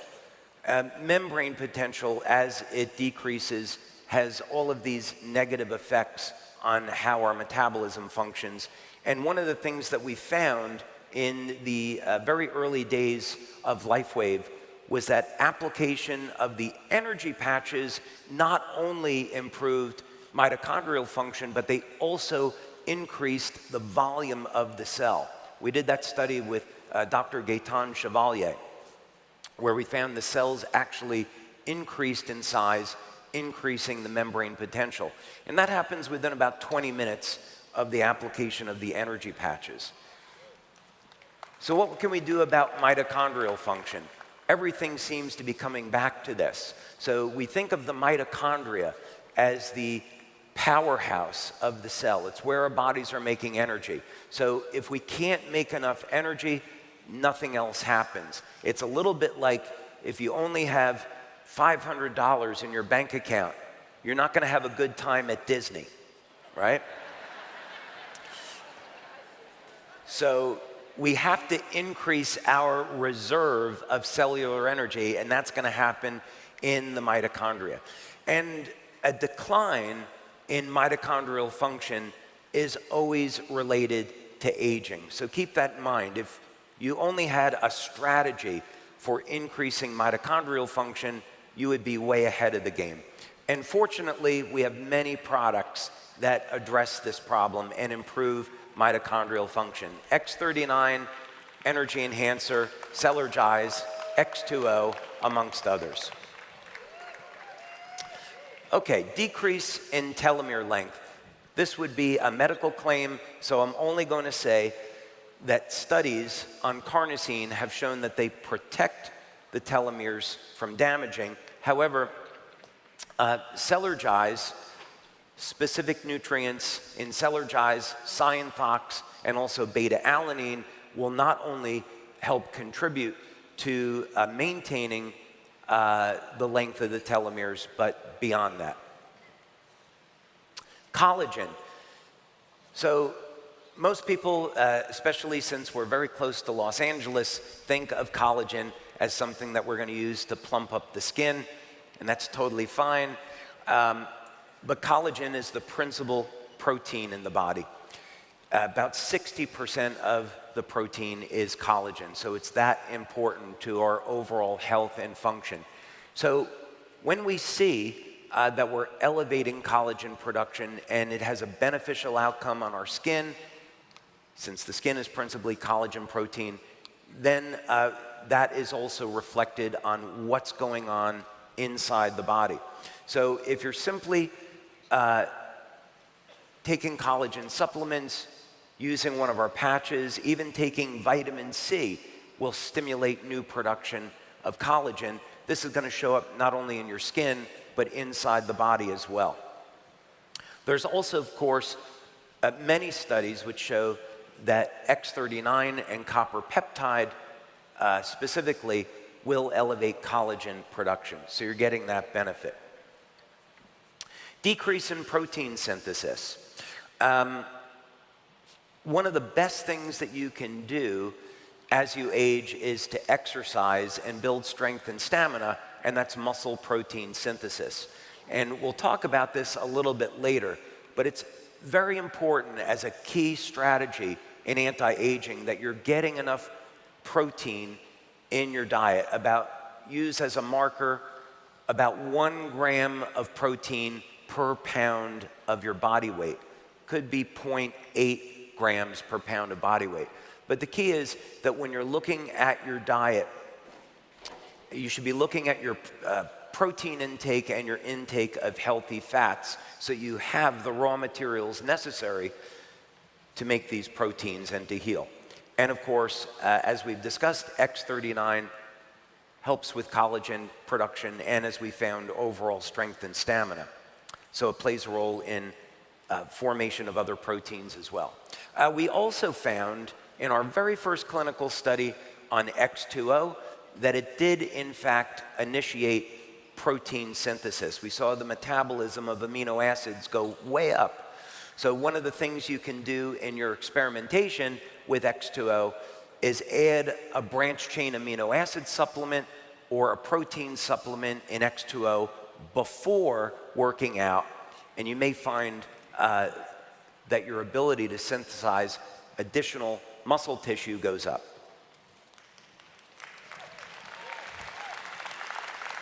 Sorry, no, I'm going very quickly. We have a lot of ground to cover. Detoxification. So this won't cost anything. If you practice intermittent fasting or regular fasting, it will help to remove these zombie cells from the body. So that's something that you can do that won't cost anything. Also, elevating glutathione. So whether or not that's with the glutathione patch, that's with Celergize, that's with your diet, on a daily basis, get proper hydration and detox, because we're constantly accumulating toxins in our body. Increase in oxidative stress. Well, Cyanothox that we included in Celergize, very, very powerful as a means of managing oxidative and inflammatory stress, along with the combination of our patches. And again, we've already covered this, so I'm going to keep moving along a little bit. Now, one thing that we're doing some very interesting research on is extra virgin olive oil. And we've been doing these experiments where we try to embed specific wavelengths of light. which we're not going to talk about today, into olive oil for producing new effects. And we think that there's going to be some very interesting outcomes to this work. But olive oil, especially extra virgin olive oil, make sure it's pure, is something you should be including in your daily diet because of all of the benefits. But one of the many benefits is that it's so rich in monounsaturated fats that it provides an anti-inflammatory effect, amongst others. Another benefit, interestingly, well, let's talk about gene expression and get to this because I'm running a little bit behind. X39. One of the key areas of age reversal is how do we reset genes to a more youthful state. So the idea is that if your genes were expressing at the age of a 25-year-old, even if you were 70 or 80 years old, if you had enough energy to drive the process, then eventually all the cells in your body would become 25 or 30-year-old cells. So that's what's exciting about that. The information is there. We just have to access it. And this happens through a process called methylation. But what would be some of the key ways today that we could restore genes to a healthy state? Well, we know one of them is X39. Physical exercise. Exercise will reset about 70 to 80 genes to a more youthful state. It's not very many when you consider, we might want to be able to reset 15,000 to 20,000, 18,000 genes to a more youthful state. But that's one of the benefits of resistance training and exercise. Olive oil. Actually, another benefit of olive oil, it's more powerful than resveratrol at resetting 2 of the sirtuin genes to a more youthful state. So it's known that there are 8 human sirtuin genes. 2 of those are reset to a more youthful state by olive oil. So yet another benefit by taking that daily. So the short version of this is that when we look at all of the signs and the symptoms of aging, there is very good information to show that there are things that we can do today to improve our health span and our longevity. The primary topic that we want to focus on is gene expression, since the others are resolvable, and how we can restore that information. The implications to this is that the problem of human aging is solvable. And it gives us the hope that not only can we extend how long we live, but we can live productive lives and more youthful lives in the process.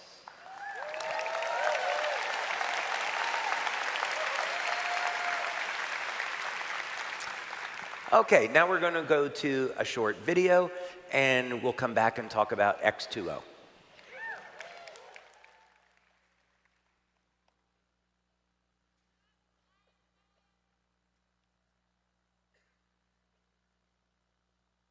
This study was done by Ben Levine out of UT Southwest in Dallas. And it's a really, to me, it's seminal, groundbreaking study that isn't talked about enough. By the way, he's just a phenomenal cardiovascular exercise physiologist. I mean, he trained with the biggest giants out there.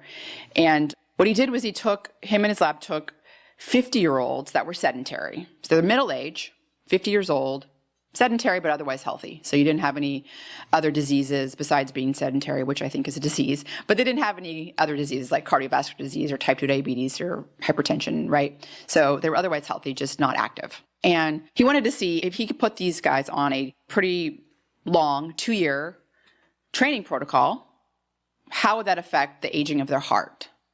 So as we age, our hearts typically shrink in size and they get stiffer. And that affects not only our cardiorespiratory fitness and our ability to exercise, and I mentioned our cardiorespiratory fitness goes down with age, but it affects our cardiovascular disease risk as well. And so the reason our hearts get stiffer, by the way, does come down to a lot of glucose. So the more glucose stimulation, more glucose is around in your vascular system, it through a chemical reaction forms advanced glycation end products. So this glycation essentially stiffens the collagen that surrounds your myocardium and your pericardium. And so you get like this stiffer heart that can't respond to stress well, you know? So you want your heart to be very plastic and malleable and flexible, right? You don't want it to be stiff. Doesn't sound good. Just like you don't want your blood vessels to be stiff. What he wanted to do was see if he could change the structure and the trajectory of these aging hearts. And so he put him on a 2-year training program, which involved the Norwegian 4x4, by the way. And when you start someone out that's, you know, not physically active and you want them to do the Norwegian 4x4, when you have them doing their interval, their 4-minute interval, and this speaks to you as well, or anyone, you don't have to necessarily go as hard as you can the whole 4 minutes.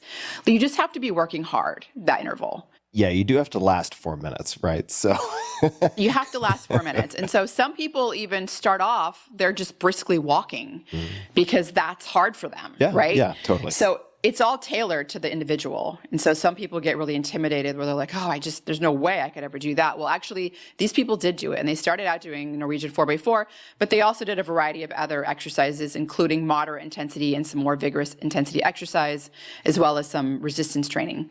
And the control group was just this like yoga, flexible training sort of stuff that people were doing. By the end of the 2 years, these people were working out about 5 hours a week. And at some point they were doing 2 Norwegian 4x4s a week, and then they went down to just doing 1 a week. But, you know, over the course of 2 years, they were getting a lot of exercise, about 5 hours a week. And essentially, at the end of those 2 years, the structure of their heart, so the stiffness of it and the, you know, shrinking of it was reversed. So their hearts grew and they became more flexible. And it was reversed in such a way that it was 20 years less aging. So their hearts looked more like 30-year-olds than 50-year-olds, which is pretty incredible. Yeah, that is amazing. Yeah, it's amazing. And I think it's also like, well, you think 50, it's too late to start exercising. Well, it's not too late. You can be in your 90s and get benefits. I think that's another really important sort of take home with that story is that, you know, you can reverse your aging of your heart by 20 years if you really put in the effort. Five hours a week is about what I do. About 5 or 6 hours a week. It's a lot of work. I didn't always do that, but I've decided as I started to get into my mid-40s, I'm going to spend less time podcasting and more time exercising because this is my health. Okay.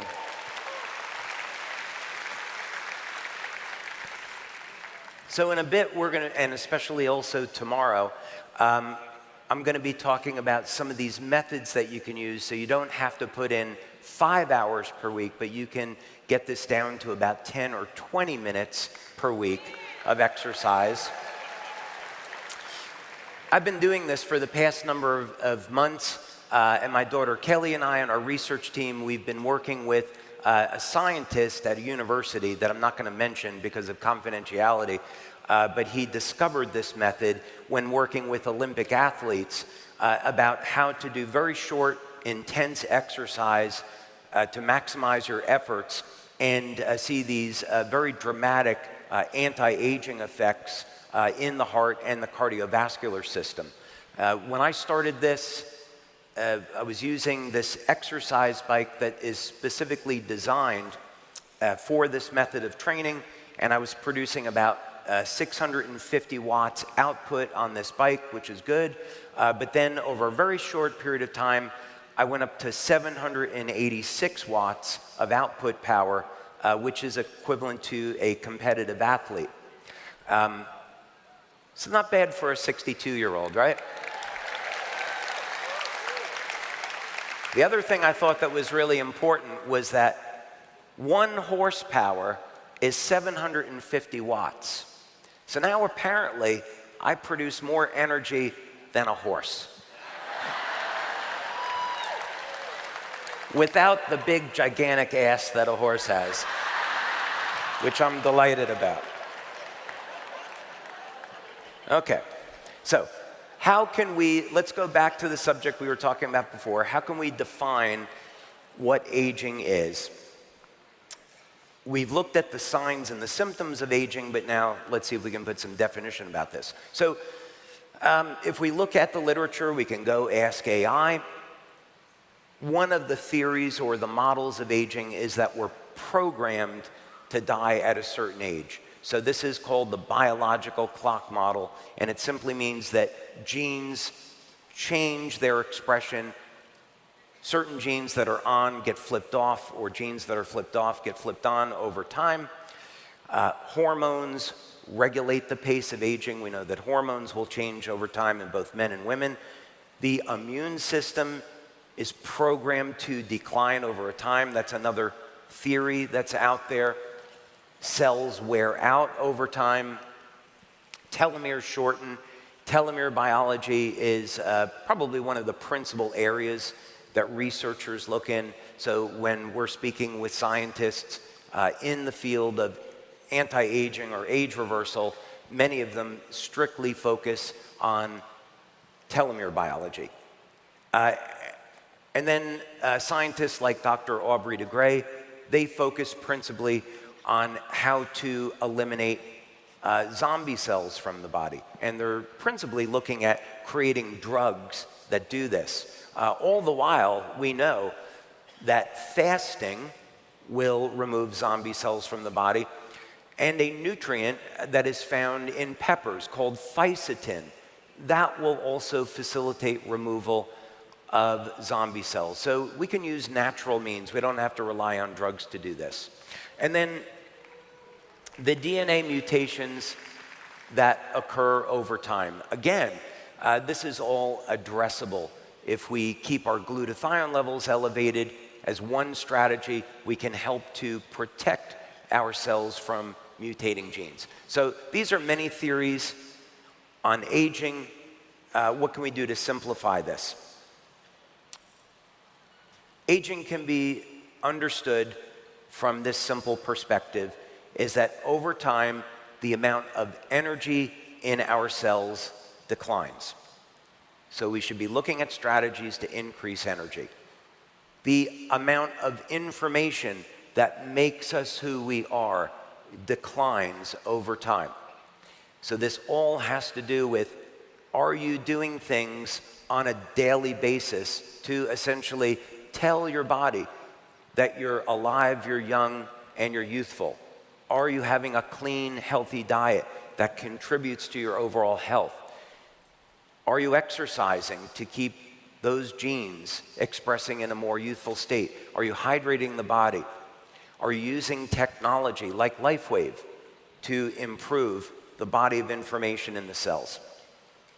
So this is important because if we take this complex subject and we distill it down into this simple principle, which is very easy to understand, now we can develop strategies, we can develop technology to turn older cells into younger, healthier cells. So let's look at a few of these things. And I often use this example because it's something that doesn't cost any money and it's good for the planet, meaning we should all live in a state of love and kindness. If we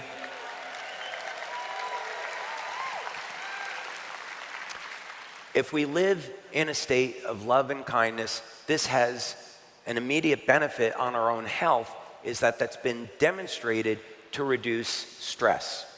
Secondly, this boosts oxytocin. And as you can see in these visuals, oxytocin, doesn't matter if you're 70 or 80 years old, you will get the benefit of reversing the age of the muscle tissue back to a more youthful state.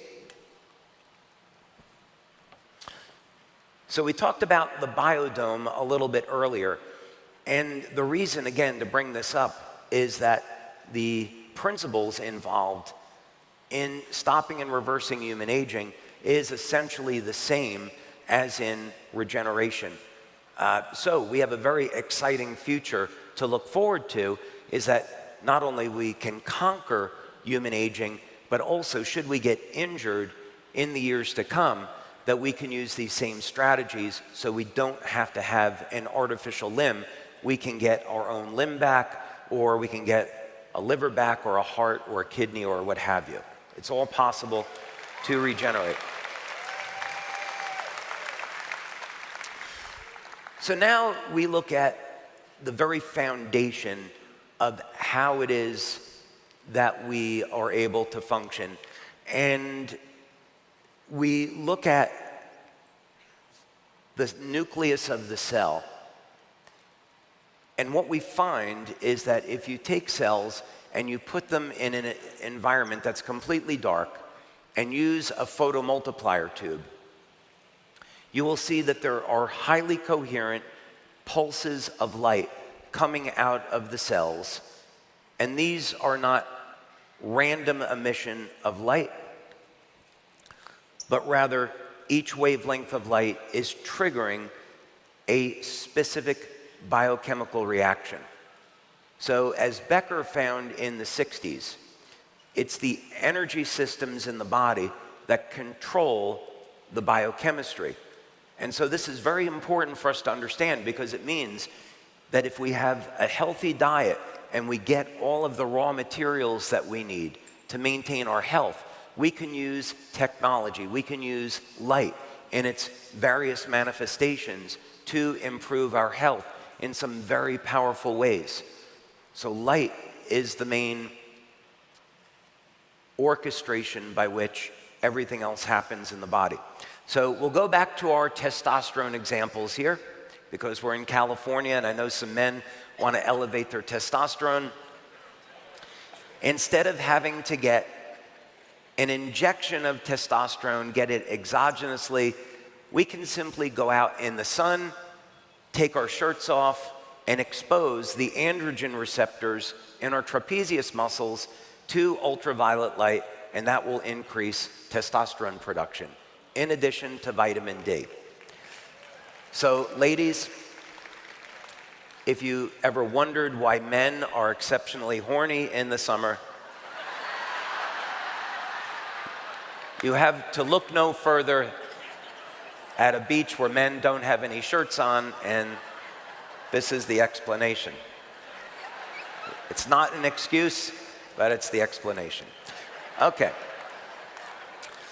So the question becomes, how can we use light in a way to stop and reverse human aging? So we have been doing these experiments now for well over 10 years. And the place this started was to take an ordinary metal like tin. Now, we've done this with aluminum, we've done this with copper and bismuth, a variety of other metals, but I'm just going to use tin as an example. And if we take tin and we expose it to oxygen, this could be pure oxygen or even just there's enough oxygen in the ambient air, and we expose it to heat, we get a normal tin oxide. There's nothing unusual about that. However, if we were to use electromagnetic energy and we were to introduce the electromagnetic energy during this process while the oxygen is binding to the metal, what we found is that we can create an entirely new species of metal oxide that never existed before. And this is something that I received a number of patents on.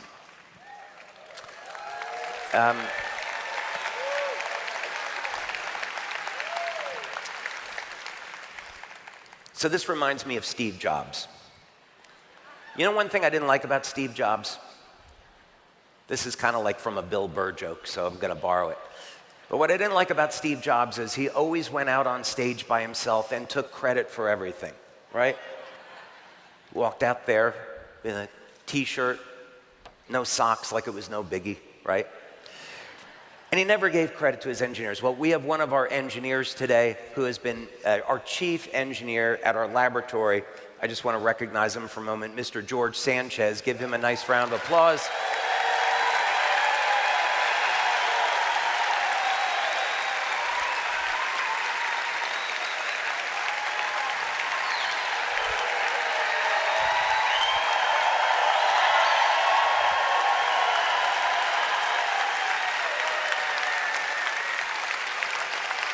So George has been with me now for more than 15 years. I think we're going on 17 years together. And I come up with all these crazy ideas, And George is the best computer programmer, CAD designer that you will ever find. So I come in and say, hey, George, here is a scratch of an invention. He looks at it and says, yeah, I think I can design that. He'll design it in the computer. We print a model on a 3D printer. We take it to the machine shop that we have, and now all of a sudden we have a working invention. So this came as a result of a collaboration between Big George and I.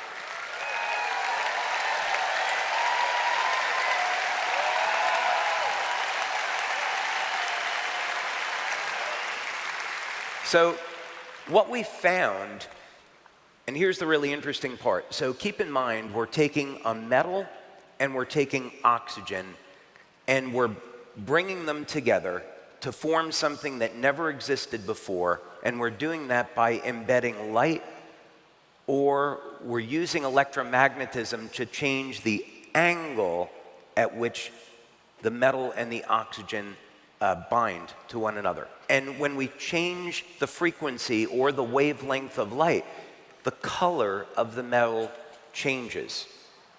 So we can produce something that looks like gold, red, orange, blues, purples, all by using energy. And then we send these out to labs, and what we find is that these materials never existed before, and they have some really interesting applications.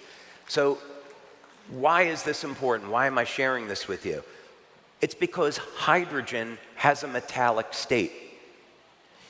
And if we think of hydrogen as a metal, and we think about it with respect to these experiments, it means if we took hydrogen and we took oxygen, and during their formation we used electromagnetism or light, we might be able to create an entirely new species of water that never existed before.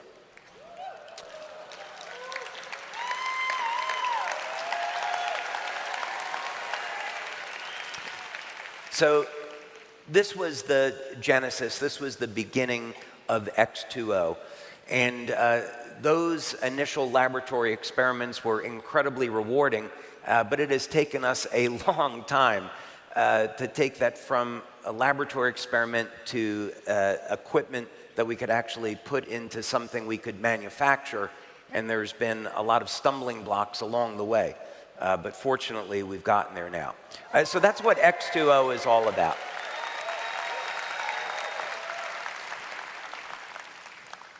So one of the questions is, if we have a new technology now for creating a new type of water that never existed before, what wavelengths of light should we use and why? Well, this is where we look to nature. So if we can understand how certain species like lobster are defying the aging process, and we know that it's light that all living systems are using for communication, that means if we can understand this biological code, or as we call it, the code of creation, if we could understand this biological code, that means we can put those wavelengths of light that are responsible for a species' biological immortality, we can put that into water. And if we put that into water and human beings can consume it, that means the water goes everywhere throughout the body, so now we have a way of delivering light throughout the entire body.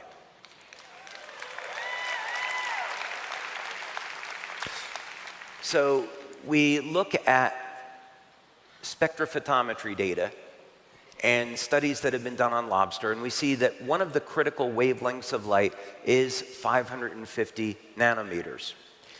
We see there's another interesting peak of light between 700 and 710 nanometers, and we also know that from stem cell experiments that we've done that 630 nanometer light is critical for energy production and mobilization of stem cells. So 550, 710, 630. That's the code that lobsters are using. Last night, I had the opportunity to share with you the code that is found in the Bible. In the beginning, God created the heaven and the earth. we see the numbers 999, 888, 777. And we see the ratios of one number to another. These are the same ratios. So when God was creating all things, he put his signature in light into species that are immortal as a sign of his existence.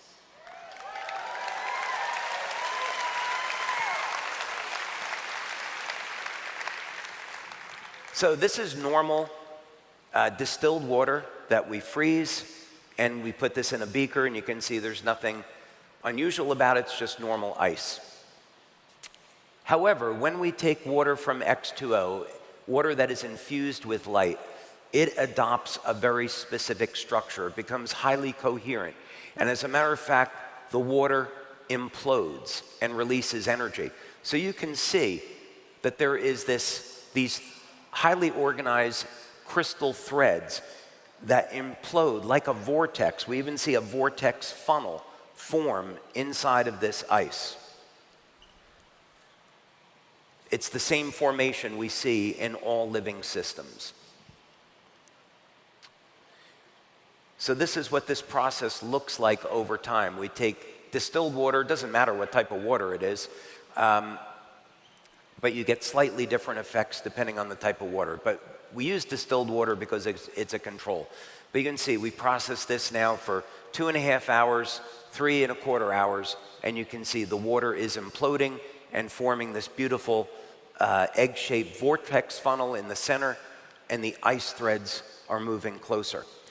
Interestingly, the longer that we process the water becomes so coherent that it becomes crystal clear like glass. So let's show a quick video of what this looks like.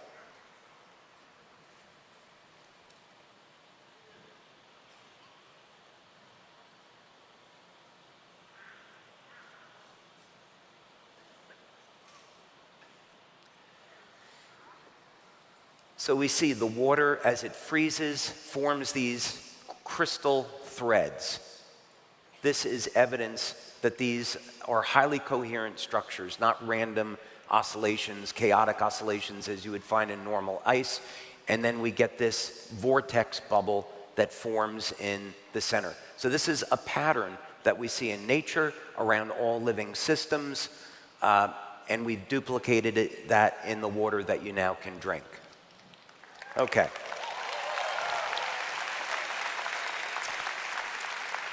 All right, let's continue on.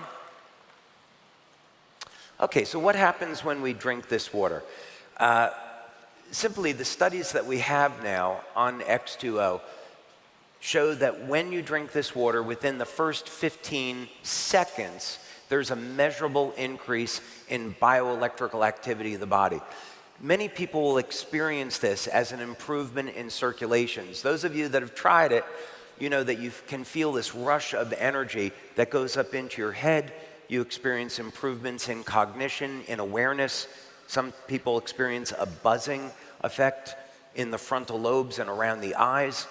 So we get a very pronounced bioelectrical effect within seconds of drinking the water. That's measurable. 100%. I think it's really cool. 100% of the people that drink this have a measurable change. So we have an incredible product to market. When we do urine testing, amongst urine testing, blood tests, we see measurable changes in the metabolism. And a pattern begins to form when we look at which amino acids specifically are being metabolized. So glycine, which of course is part of copper peptide, part of glutathione, increases in metabolism from consuming X2O. Valine, one of the branched chain amino acids necessary for muscle protein synthesis, that increases when consuming X2O.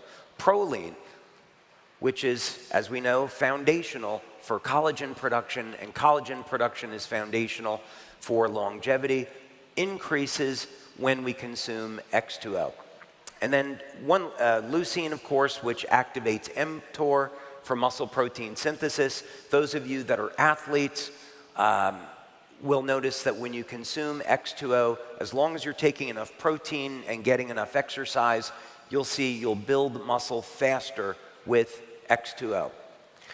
And then importantly, because we're talking about longevity, we see that X2O activates the KP pathway, which turns on production of NAD, which again is a key molecule in anti-aging and age reversal. Interestingly, in vitro work that we've done with X2O has shown an increased production of NAD in the fibroblasts, which is what makes collagen. Users report, of course, improved energy, what someone experienced with X2O, improvements in energy, which lasts 3 to 5 hours, improvements in cognition, improvements in eyesight. These aren't necessarily all things that we're going to be making claims about, because we're not going to make medical claims, but general improvements in overall health and wellness, which lasts for many hours. So life is about energy and information. X2O infuses water with light that stimulates energy production throughout the body. And this is the first time there's been a technology available where we can put light inside the body and have it go everywhere needed. So we're in the perfect place to market this product and help millions of people around the world.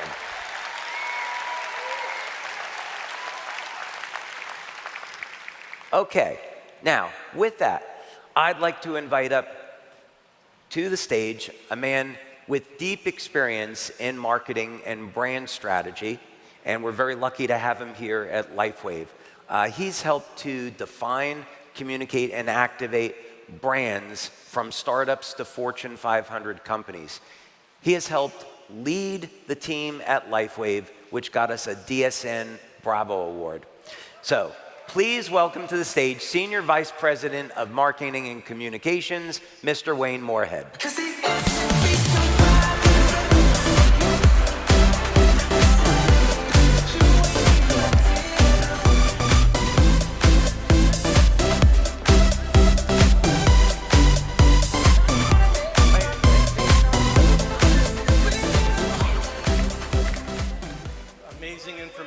I'm so excited. Thank you. I'm so excited to learn more. This right here, I think, represents one of my favorite parts of my job, the coolest thing that I get to do.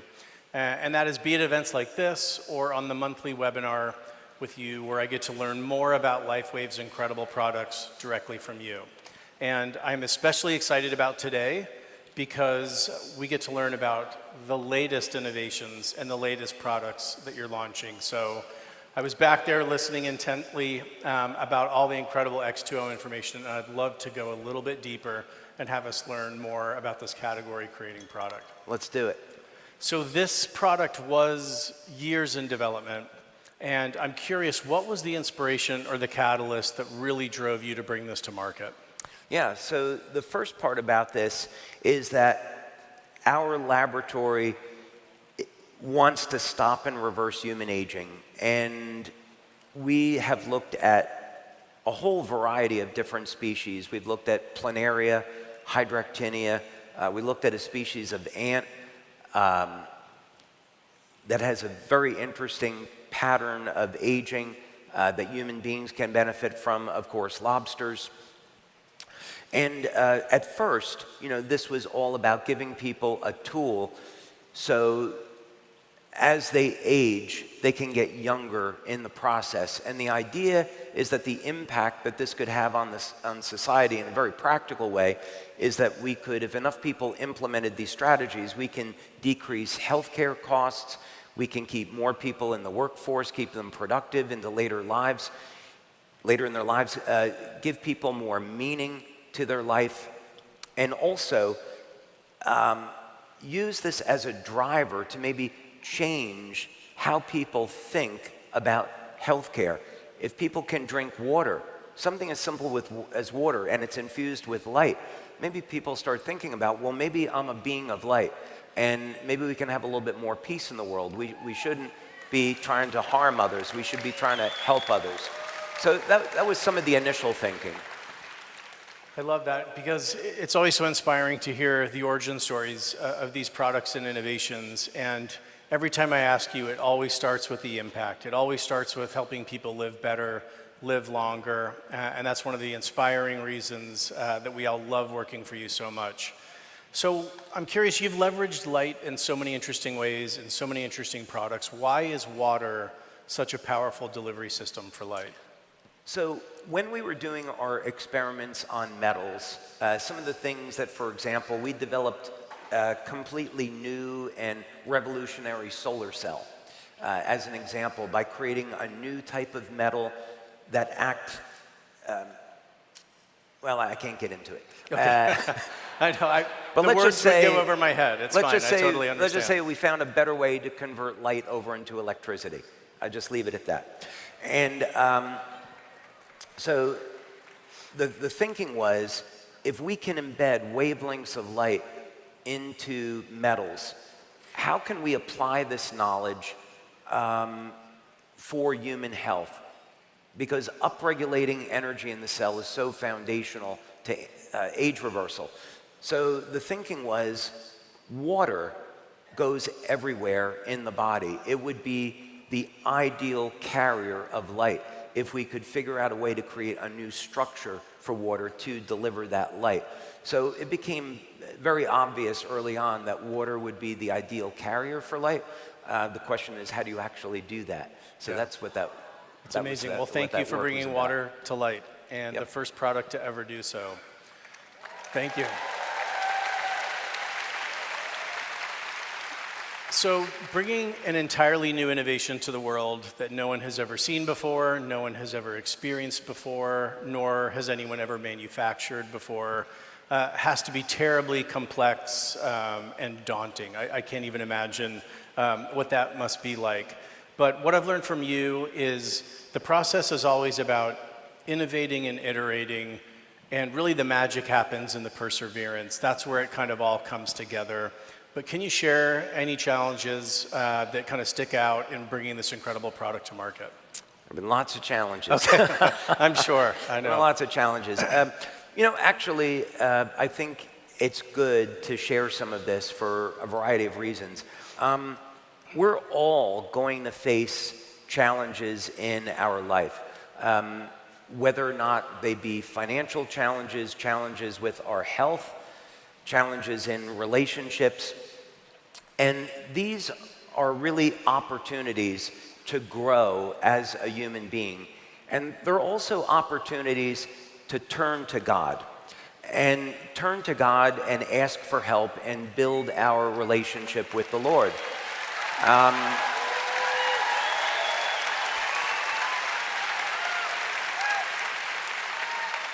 And so when we're faced with a challenge in life, we should first move to acceptance and embrace it, and then look within and look towards help from others about how we can overcome this challenge and become better as a result. So from the very beginning of Lifewave, when I started the company, perhaps 80% of the people that I met told me that this company would never succeed. We had times in the very early days of the company, 2005, 2006, where we nearly went out of business. But through patience, persistence, a lot of prayer, a lot of great people to work with, you know, we were able to become stronger as a result. So this is to say that when you're encountering your challenges in your life, it's not something that you have to be afraid of. It's something that you can embrace and become stronger when you come out the back end. And with X2O, as it turns out, when you're trying to create a technology that never existed before,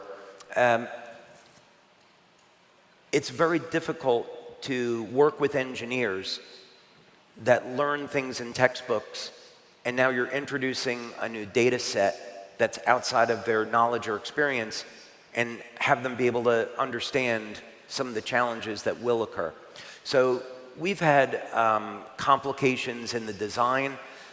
One really good example, problem that George and I went through, going through this war, was we found, Kelly and I found that the distance that the lights need to be from one another is very precise. It's like tuning a musical instrument.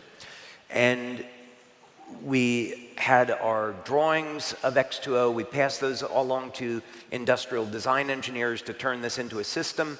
We get back the prototype, and it didn't work. And we went through all these different types of tests. Is it the filtration? Is it the water we're using? What's going on? So we opened up the system, and we found that the engineers had decided to change the distance of the light panels to make all the components fit inside the machine. And they did that so they could reduce the size of the machine. And it's like, no, this is the drawing we gave you. This is what we need to have made. So it's been a lot of challenges like that, and that's held up our launch of X2O for a year. But I'm really happy to say that we've overcome all of these challenges now, and we'll be back on track with X2O. Well, I know that we are all grateful that you persevered and pushed through and innovated and iterated to bring X2O to market, and all those other times that you just mentioned with Lifewave, or none of us would be here today. So thank you for all that you do, David. Well, we had, I had a number of people contact me who were suffering from a number of health conditions that we can't mention, and they got an early version of X2O. And they got remarkable results with the product. And I want to tell our community how much I appreciate hearing the testimonials and these experiences. And in the case of something like X2O, because there were so many challenges that were incredibly frustrating, knowing that even just a few people had had these life-changing experiences, you know, the attitude about this was, this can't fail. I really believe, because the challenges we've had over the past year have been so unusual, that this has been an instance where the forces of darkness push against our company and want to prevent this technology from coming out because it's going to help so many people. Yeah. So that makes me want to push even harder. Yeah.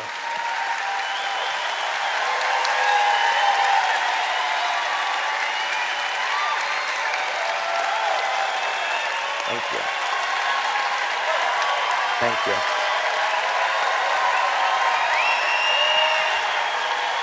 Thank you. Thank you. Well, I've been fortunate to read some of those stories and hear some of the testimonials, and I cannot wait till this product gets around the world. And I know that it's right around the corner. But I know one of the questions we might get with something that is so innovative, that really has created its own category, it may mistakenly get associated with another, water product or filter on the market. Can you explain a little bit how this is an entirely different product?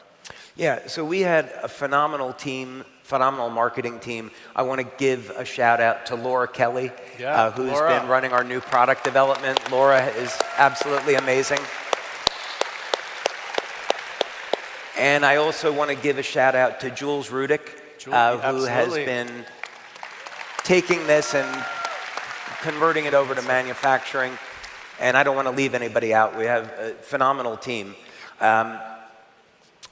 So one of the decisions we made early on was that because it was going to be expensive to make the basic technology, that people should be able to put any type of water into the machine and then use it. So that means we needed to have two separate stages of filtration.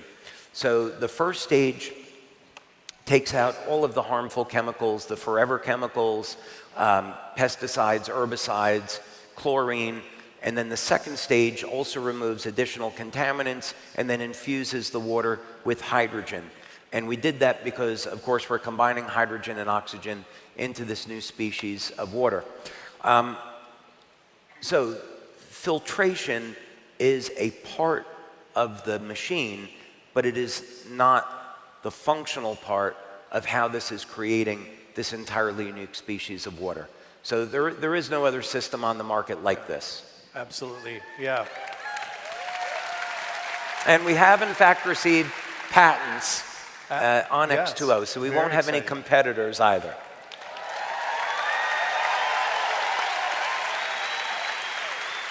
So I know from watching you, a critical part of your innovation process is the validation, is the clinical studies, and you talked about a few of them and the incredible speed that benefits are being seen, the physiological effects. I'm curious, were you surprised even by those results, or is that exactly what you expected? We've never performed clinical studies on any of our products where we had 100% of the people respond. Even with Icewave, we got to 96% of people responding with pain relief, but never in any of our products was 100%. And the reason is pretty clear, because many people are dehydrated, they don't have enough electrolytes, so we're always going to get a percentage of people. But as products go, the patches are extraordinary, because we consistently see more than 80% of people respond. But with X2O, it's been 100%, and you would, I think, expect to see the reaction be very rapid, but it's another thing entirely when you're sitting in the lab and you actually see the needles on the machine changing within 15 seconds. That's like, okay, this works really well. Yeah. That's an understatement, yeah, for sure. Yeah. So you showed, I love watching the video of the ice being frozen, or the water being frozen into ice. Can you speak a little bit more about what's happening at the molecular level? Yeah, so one way to think about this is you have in water, of course, it's hydrogen and oxygen, and you have these bonds. And what we're taught in school is that the bond angle of water is fixed. But that's really not the case. The bond angle can be manipulated under the right conditions.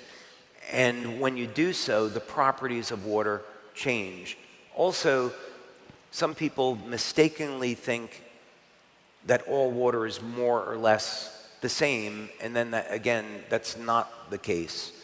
Water can take on many different properties under the right conditions. So for example, if you took a specific mineral and only added 4 or 5 parts per million of that mineral, the water structure changes, whereas if you have 10 or 20 parts per million, you don't see this effect.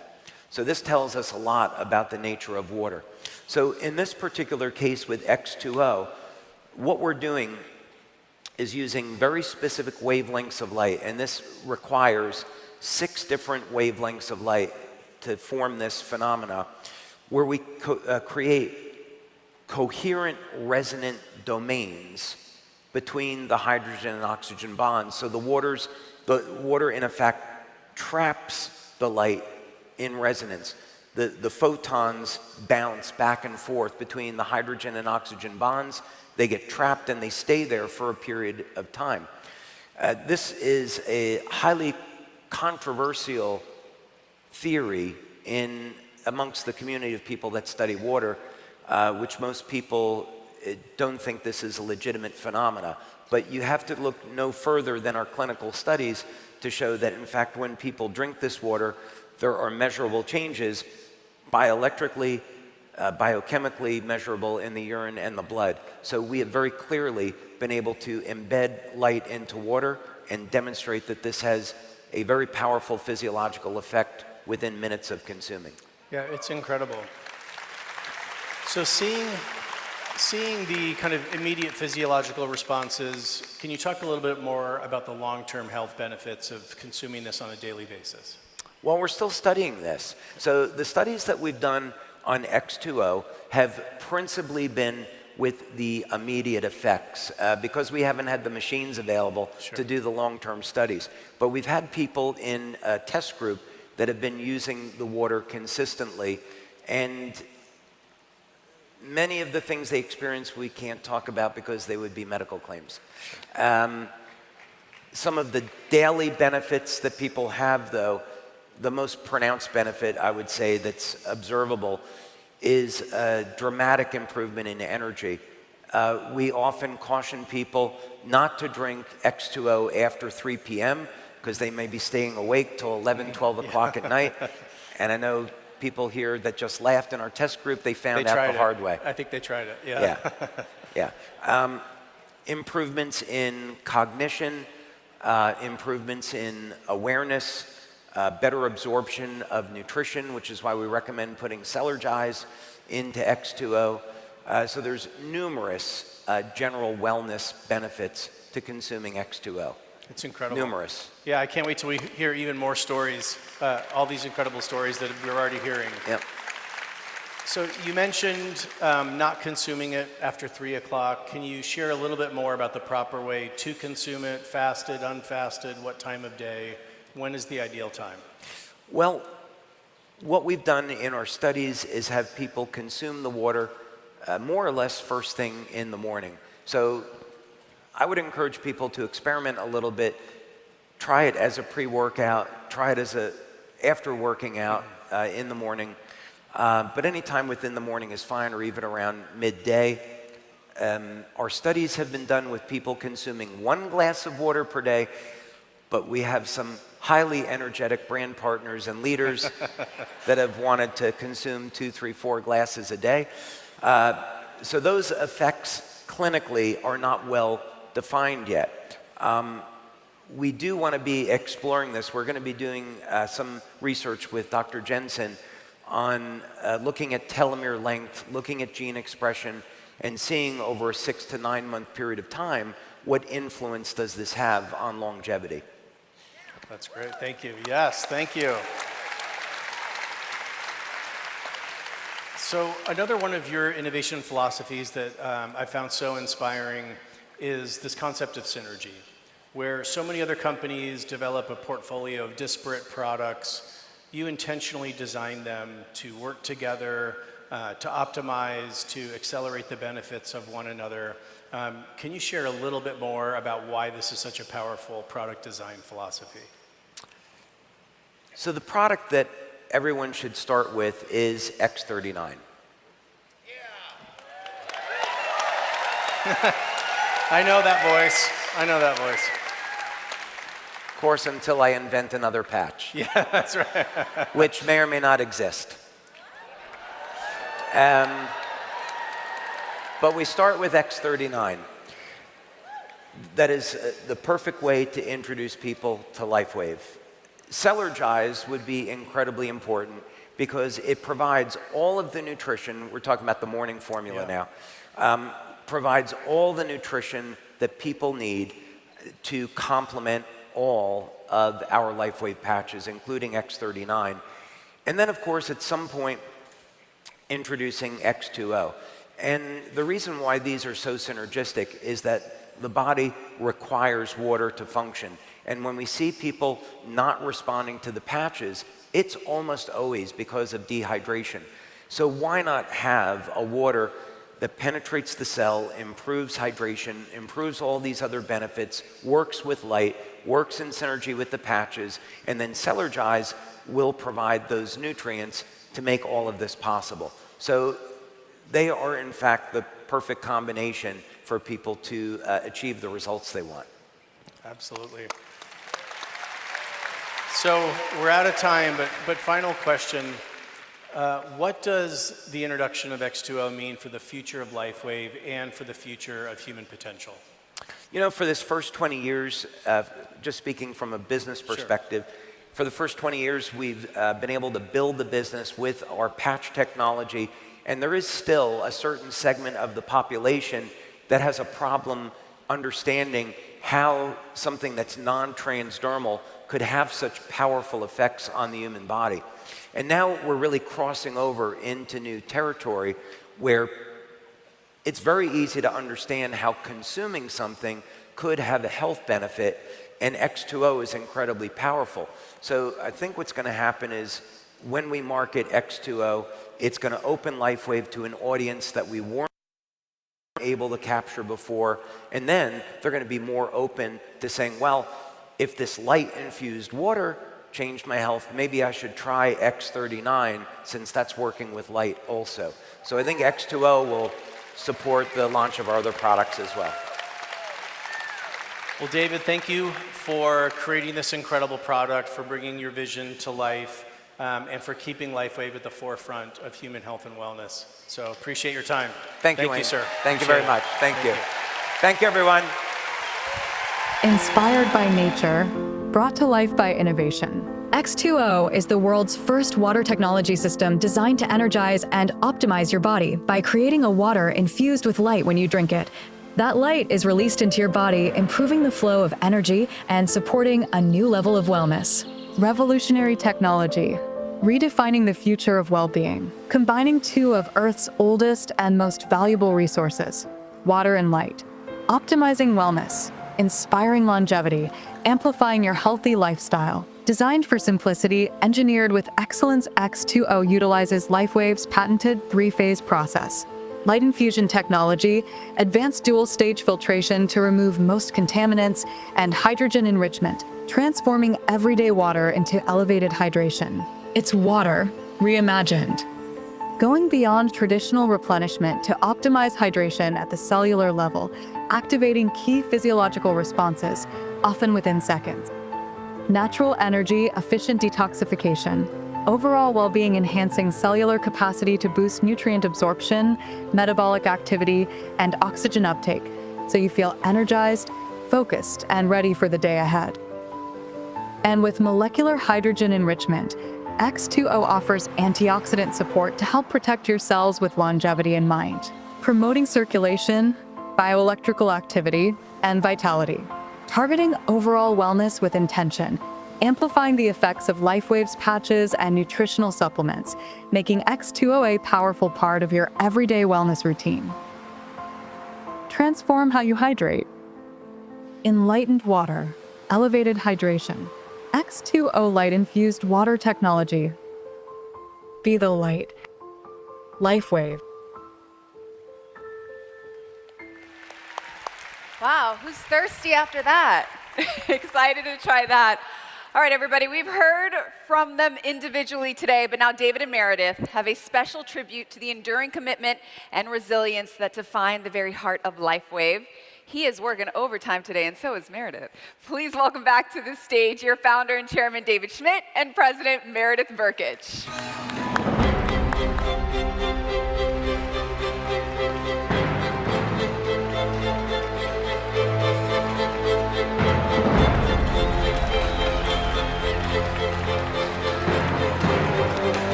Thank you, everybody. This has been very inspirational. David, thank you so much. It's been a very educational morning as well. So, who cannot wait to see what the future holds here at Lifewave? Well, we have a very exciting new segment coming up, and it has been inspired by our presidential level leaders who have devoted themselves to Lifewave over time. And David, for over 2 decades, you have recognized the importance of our people. And can you describe the value that you place on vision and the commitment of the leadership in this room and joining us virtually? We don't have a company without our leaders and brand partners.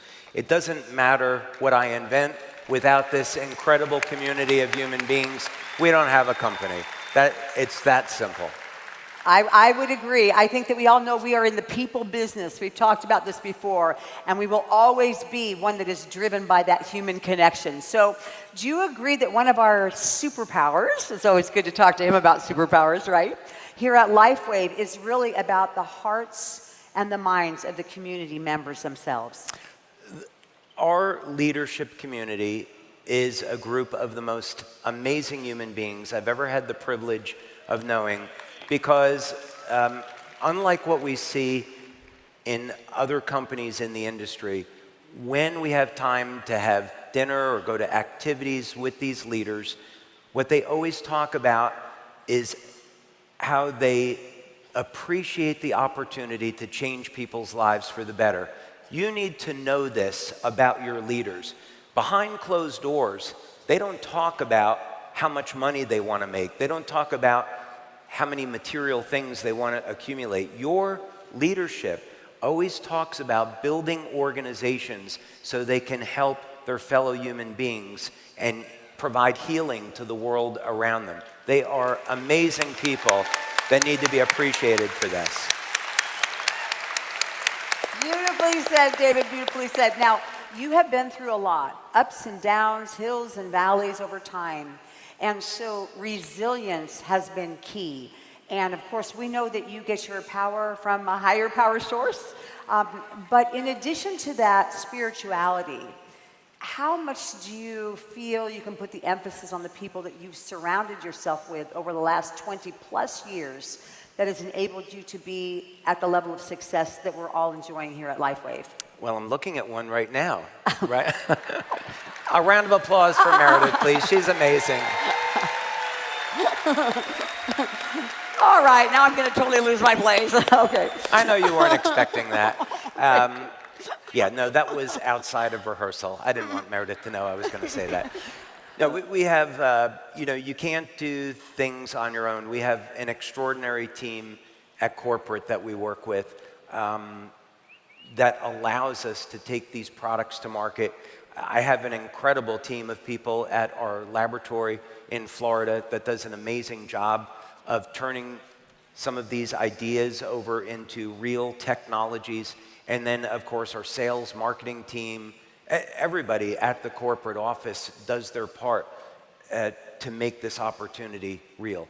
So, amazing team. Well, thank you to everybody. Thank you, team. All one team, all of us here. And I think that, it's ongoing, that reflection of being connected to history, right? Never forgetting our roots, never forgetting what got us here, and learning from that. This is what, when we talk about building a legacy, I think it really means, because we just can't lose sight of what got us here, and then the vision to see what we need to do to take it to the next level. So, speaking of legends, David, are you ready to introduce the newest celebration category here at Lifewave? Absolutely, I am ready. We are pleased to announce the Lifewave Hall of Fame.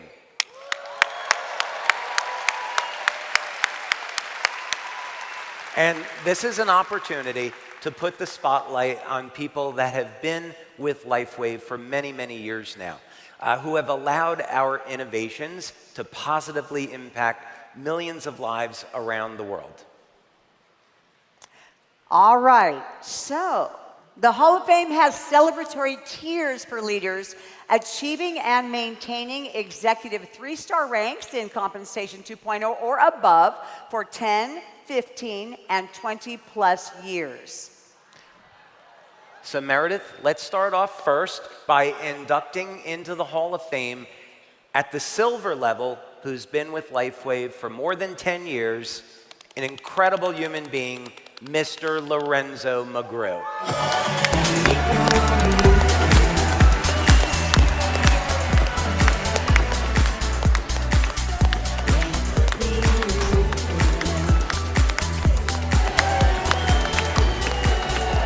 Lorenzo McGrew. He will be rewarded Hall of Fame recognition, exclusive Lifewave Blazer, VIP seating and dining experiences at the Lifewave annual conferences. And Lorenzo, let's go ahead and get you in front and center here so we can get your photo.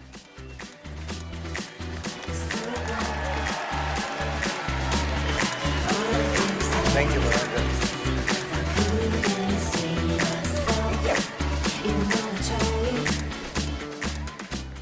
Okay, now, inducting into the Hall of Fame, who's been at the gold level, who's been with Lifewave more than 15 years. This gentleman defines patience and persistence. He's incredible. Let's give a warm Lifewave welcome to Mr. Chris Markowski.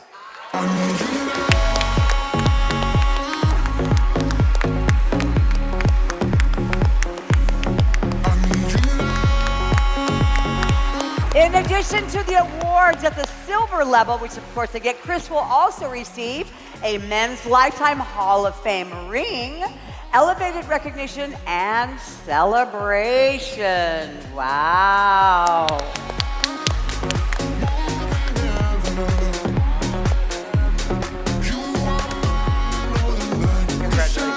Congratulations.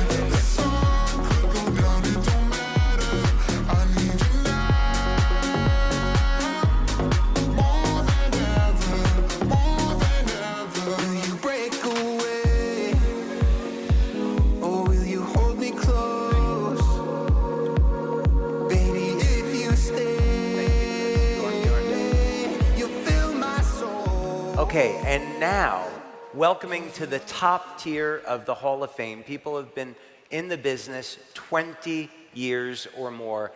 The first person has become a dear friend over the years.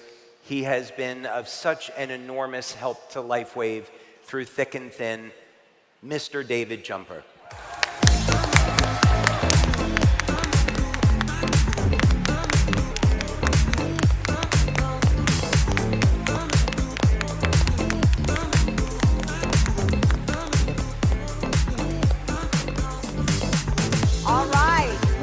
In addition to the blazers, in addition to the jewelry, we are also going to be giving them everything at the silver and gold levels, but we're going to be giving them more after we bring the other winners on stage.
Meredith, up next into our Hall of Fame, someone who's been here more than 20 years, and actually this is one of the first leaders that came into Lifewave. He started when we had very few clinical studies and marketing materials, and just went out and has as sponsors every single person he talks to. As a matter of fact, he'll tell you that when he's on the ski slopes skiing, he'll sponsor people into Lifewave.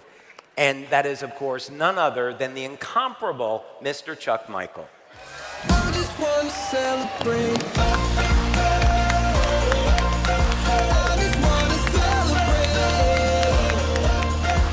'Cause it's a good day, good life. I just want to celebrate all night.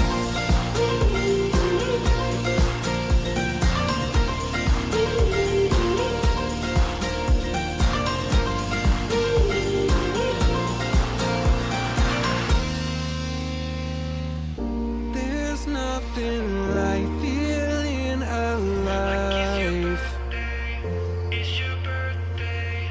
There's nothing like feeling alive.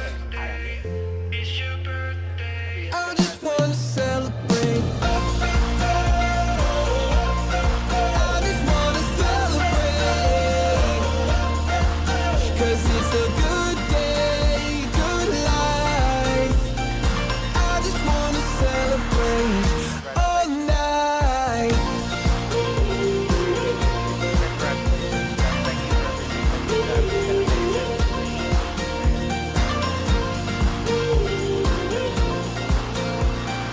I just want to celebrate. Now, if you want to know how to build a business internationally in any country, anywhere, this gentleman has done that. In Lifewave now for 20 years and above is Mr. Roy Surjono.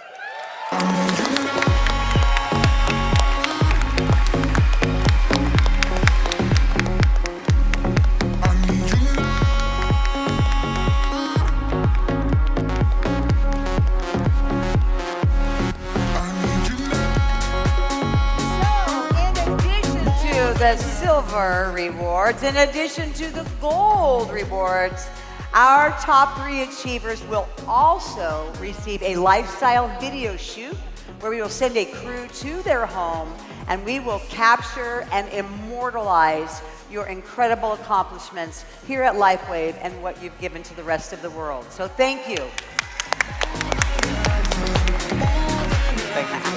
Break away. Or will you hold me close? Thank you, buddy. Baby, if you stay, you'll fill my soul. 'Cause you're all the beauty that I found. I feel you in the breeze. Yeah, when the moment comes around, baby, please don't leave. I need you now, more than ever. Congratulations. Uplift. I need you now, more than ever. One more round of applause to thank these incredible leaders for their commitment to Lifewave.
Wow. One more round of applause. Oh my goodness, you guys. Wow.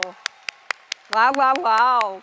Okay, well, we are going to spend a few minutes here because I know that many of you in this room are wondering, okay, so what does it take to be this successful over time, really reaching the pinnacle of success? And so I've got some questions that I'd like to ask you. So I'm going to start out with you, Chuck.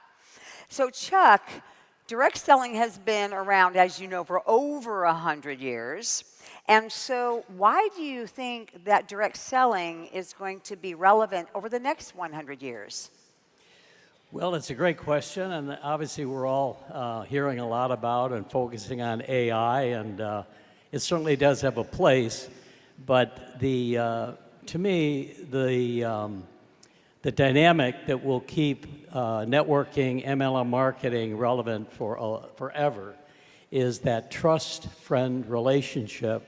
That is how we all got here. You know, someone gave us a call or gave us a heads up, and it's that one-on-one. And I was, when I was asked to respond to this question, I had to have a hip replacement. And I play golf, and one of my buddies, we play 18 holes, and he always walks carrying his bag, which is impressive. And then I found out a year and a half earlier he had a hip replacement. And I said, Brian, I got to do the same thing. Who was your doctor? He said, Steve Barnett. He's the best. He's at Hoag Hospital. So guess who I called? A friend trust relationship, a golfing buddy that walks 18 holes on a new hip. So I called Steve Barnett's office and went over, and the walls were lined with Anaheim Angel baseball players, the Duck hockey players, skiers, of all the folks that he had given a new hip. And the point I'm making is it was that trust-friend relationship that got me there, and it was a blessing. It was the best thing that ever happened. I had no pain. It was well done. So we know that the industry is about a $200 billion industry of goods and services that is sold through networking. But, you know, that's a term. What it really is, and this is so important, is that trust-friend relationship. And that, I think the takeaway that we all hear as truly the warriors and the achievers within Lifewave is that we can't ever forget that. You have a tendency, I think, to go a little cold out to the social medias there. But don't forget the neighbor, the friend, the cousin around the corner. Because at the end of the day, that is really what's going to build your team. It's a friendship, and I think you'll all attest to that. Just as we network here today, I see the reflection of so much friendship. When I'm introduced to people, it's someone who knew someone. So that, to me, will never go away with social media, AI. They'll enhance possibly, but you'll never mechanically or digitally replace that friend-to-friend, friend-trust relationship. Well said. Well said. Thank you. Thank you. Roy, hey now. So we know, something's very unique going on here at Lifewave, and we've seen all the studies over the last few years that talk about Gen Y, Gen X, Gen Z, and how they are really being attracted to founder-led direct selling companies. Why do you think that's really relevant to our audience? All right. Well, in many of my Zoom, I always mention David Schmidt because he is so smart, so genius, and I do not meet too many people who are so smart like David. So I always mention about, it is very nice to have a CEO who is unbelievably smart, and we had dinner, we had lunch, and he talked about whatever that was. I was like, I never thought it that way.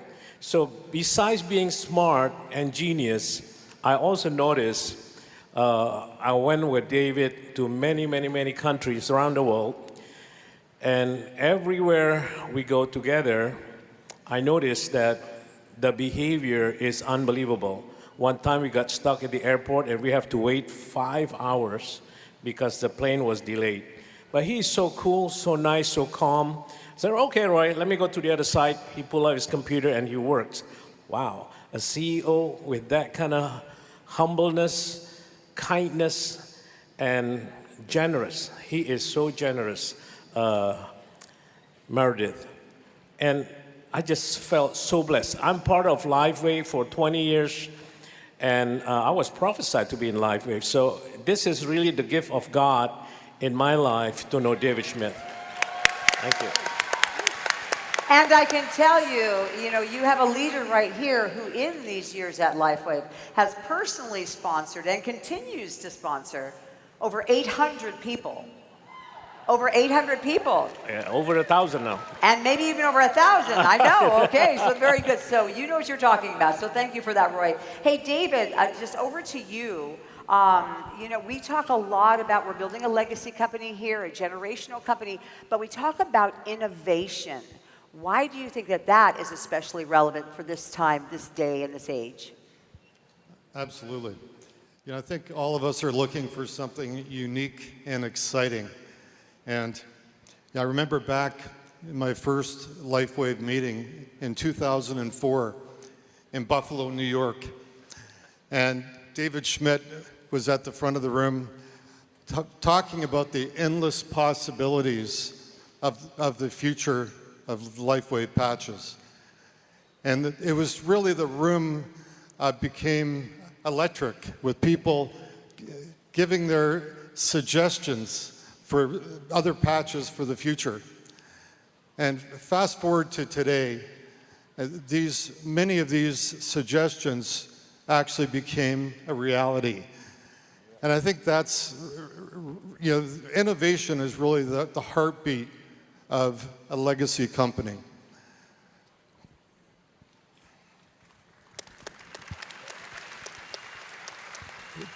21 years later, we've got new innovations such as the X2O machine, new patches that are on their way. And also, I don't know how soon, but they're on their way one day. Okay. And new energy and nutrition products, and AI technology to help you build your business. Who here, just doesn't get excited? Who here gets excited when they hear about David Schmidt talking about a new future product? Oh, yes. Well, that's the innovation and the heartbeat that keeps Lifewave excited. Thank you. Thanks, David. Thanks, David.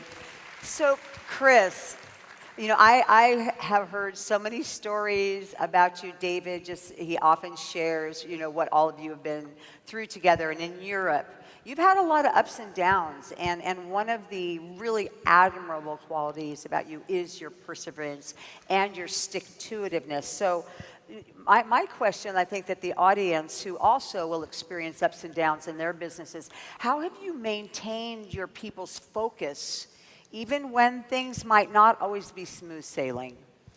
This is a very good question. Thank you, Meredith. It's simple, it's not easy. Every successful project has a great leader. Lifewave has David Schmidt, he's a great leader.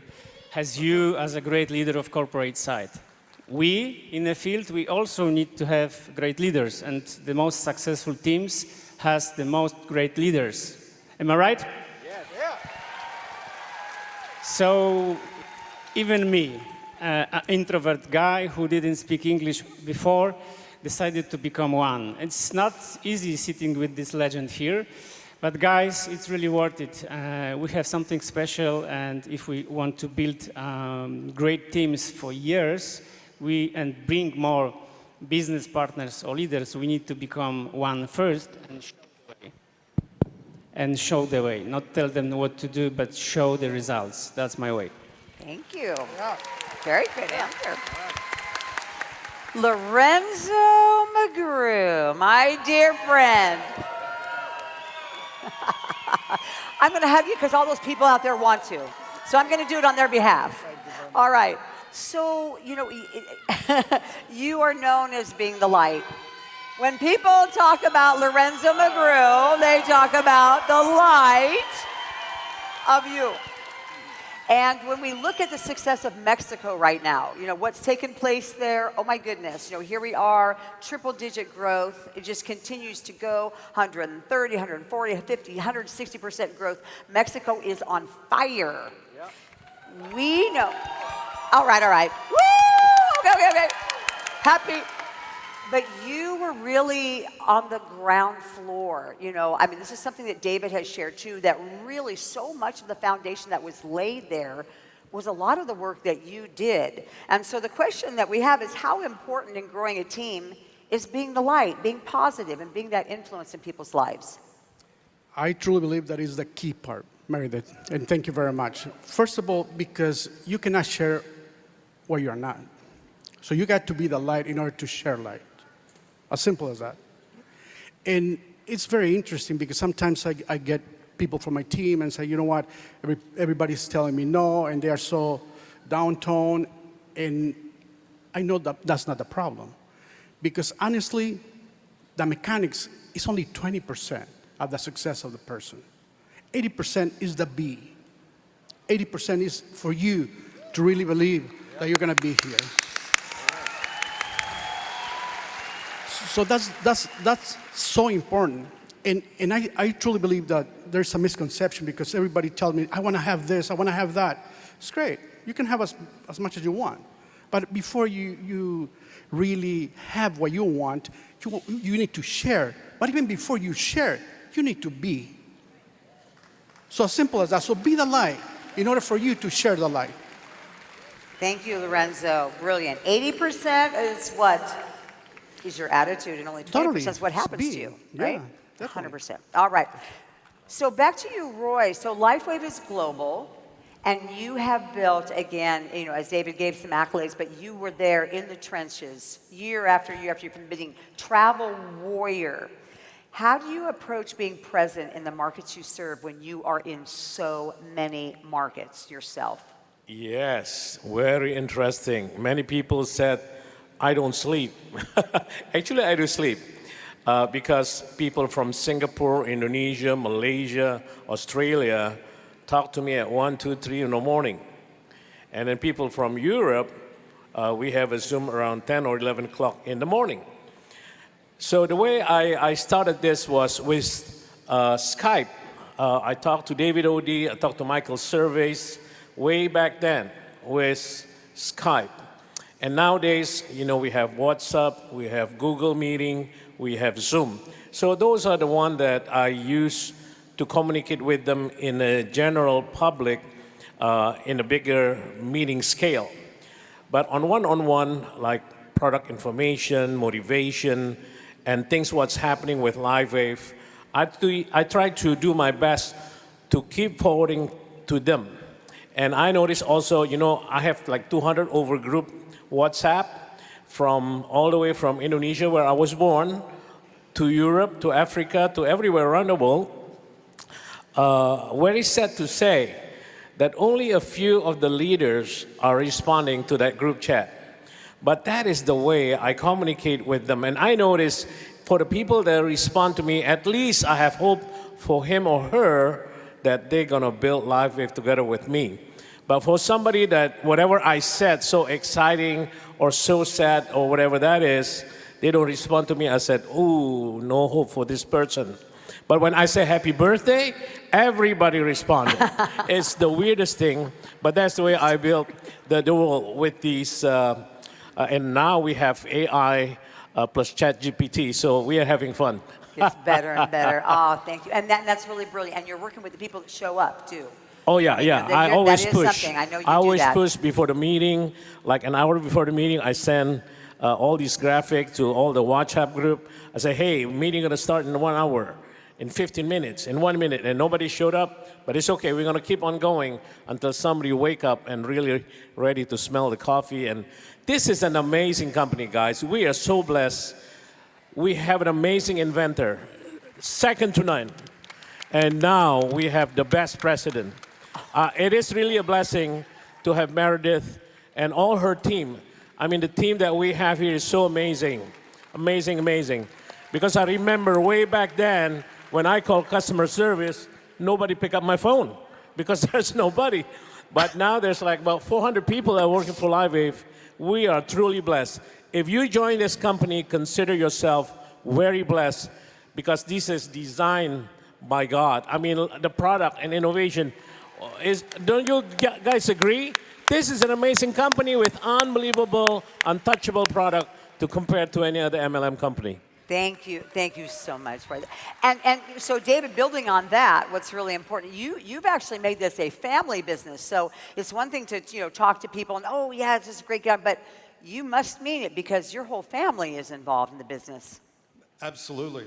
You know, building a legacy business isn't really just about the. It's who you build it with, and basically. Back in, when I joined Lifewave, this is going back 21 years ago, our daughter Nikki was 14 and Matt was 11, and they used to come into my office every sports event, and I would patch them up with energy enhancer patches. And what became just a daily routine ended up becoming a family mission. You know, I really recommend, those of you that you want to encourage family members to participate is, show them the mission and the love and they're going to see as you're helping other people, they're going to see by your actions, the kind of fun and rewards that you're achieving, and for the family and also being able to spend more time with them.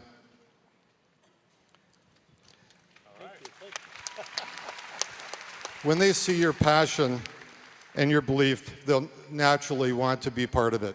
Thank you. Nice, very nice.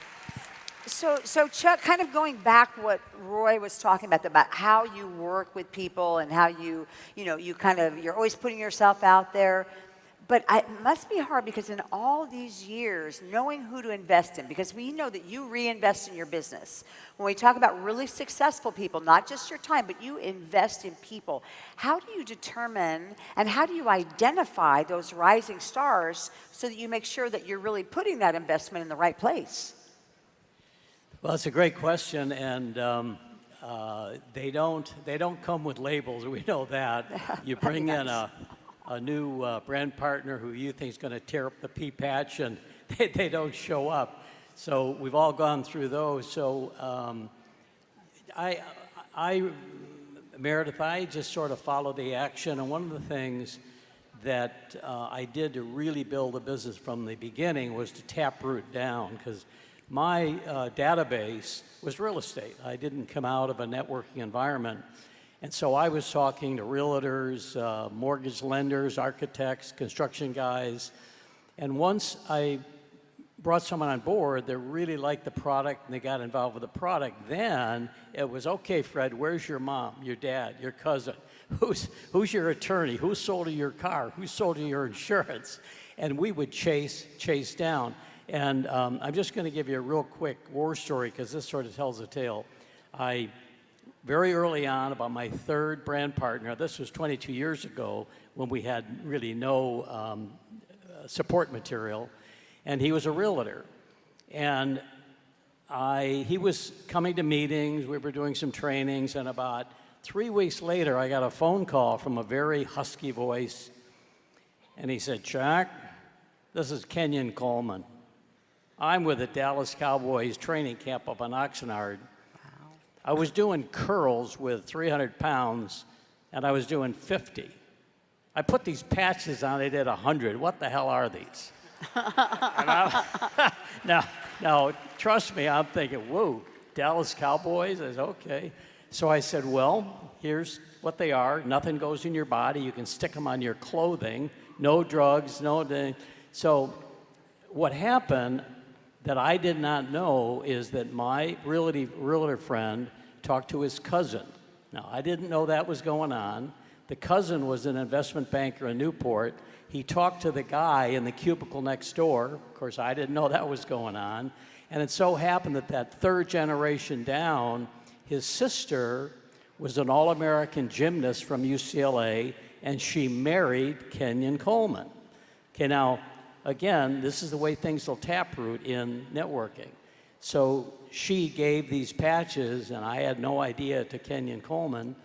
And next thing you know, we had a call from the Dallas Cowboy doctor who was concerned, and we had a good referral through David, another physician. And the Dallas Cowboys ended up buying a great big supply of energy patches. And then we brought in a big gun, Jay Salty, and if you do a Google search, he was a tight end, and he caught the last pass from Roger Staubach when they won the Super Bowl. So then Jay came on board, and when we went to Dallas, we had 200 people in a meeting. So I'm just sharing with you that you don't really know, but if you taproot down and chase those that seem to have an interest, it'll just blossom. So that's amazing. Amazing. Roger the Dodger. Wow. Okay, that's a blast. All right, you know what? And unfortunately, we could do this all day, sit around the campfire, tell these stories. I would love to, but we are out of time. So I'm going to go ahead and finalize and wrap up here with you, Chris, with a final question. Because we want to talk about the enhanced compensation plan. Obviously, that's going to be a big topic this weekend. And that it really, really, for the first time, truly rewards mentorship and coaching in depth in multiple lines of sponsorship. So, leaving here today and going back and running through the end of the year, what is the strategy you intend to put in place to make sure that you maximize all of the new opportunities in the enhanced plan? Okay, this is a completely new situation. After 20 years, we have a compensation plan that is equal to our product, our technology. And thanks to you, Meredith, and the corporate staff, we have something special. This is not complicated strategy. It's education, and now we have great tools. You prepare all information of, step by step. In all languages, it's really simple now. When we started, there was only English. Now we have all European languages. So my strategy is to work every day, to teach once or twice a week, and help my leaders to share this information, because this is game changer for us. In the business, really, the best plan ever. Very good. Okay, all right. You know, I have to ask one more question. I can't help myself here. There's just all these great questions. You guys, I know you worked up. Lorenzo, I'm going to ask one more question, because we are going to be talking about prospecting, enrolling, and onboarding later in the program today. So how important is a duplication system? And we know a lot of people have different systems, but duplicating and applying a system, how important do you feel that is in closing out the section? Super important. I think it's very important for our business. Why? Because we cannot duplicate people. I cannot duplicate Royce, I cannot duplicate Chuck's, I cannot duplicate David's or Chris, but I can duplicate system. So if a person duplicates what your upline is telling you to duplicate, I mean, that's the key for you to just follow up. And Meredith, unfortunately, some people, they're trying the flavor of the week. They see somebody doing something, so, oh, I'm going to try this week, I'm going to try that week, and then end up being a total confusion in the team. So if they just stick to whatever system is working, just duplicate it, and make sure that you do it every single time. Who knows me, they know that I'm still doing the same thing that I started doing when I started noticing that it was working. So I strongly recommend you just duplicate what your upline is doing, ask them, and if for whatever reason your upline is not doing it, go to your upline. At one point I went to Chuck. I said, Chuck, give me 10 minutes of your time. Tell me what you do. And then he told me what you do. So I hope that helps. Excellent. All right, everybody, one more round of applause. It's my honor and privilege to work alongside these gentlemen. Please, please, success leaves clues. And these guys, the best of the best, the successful of the successful. Thank you so much, everyone.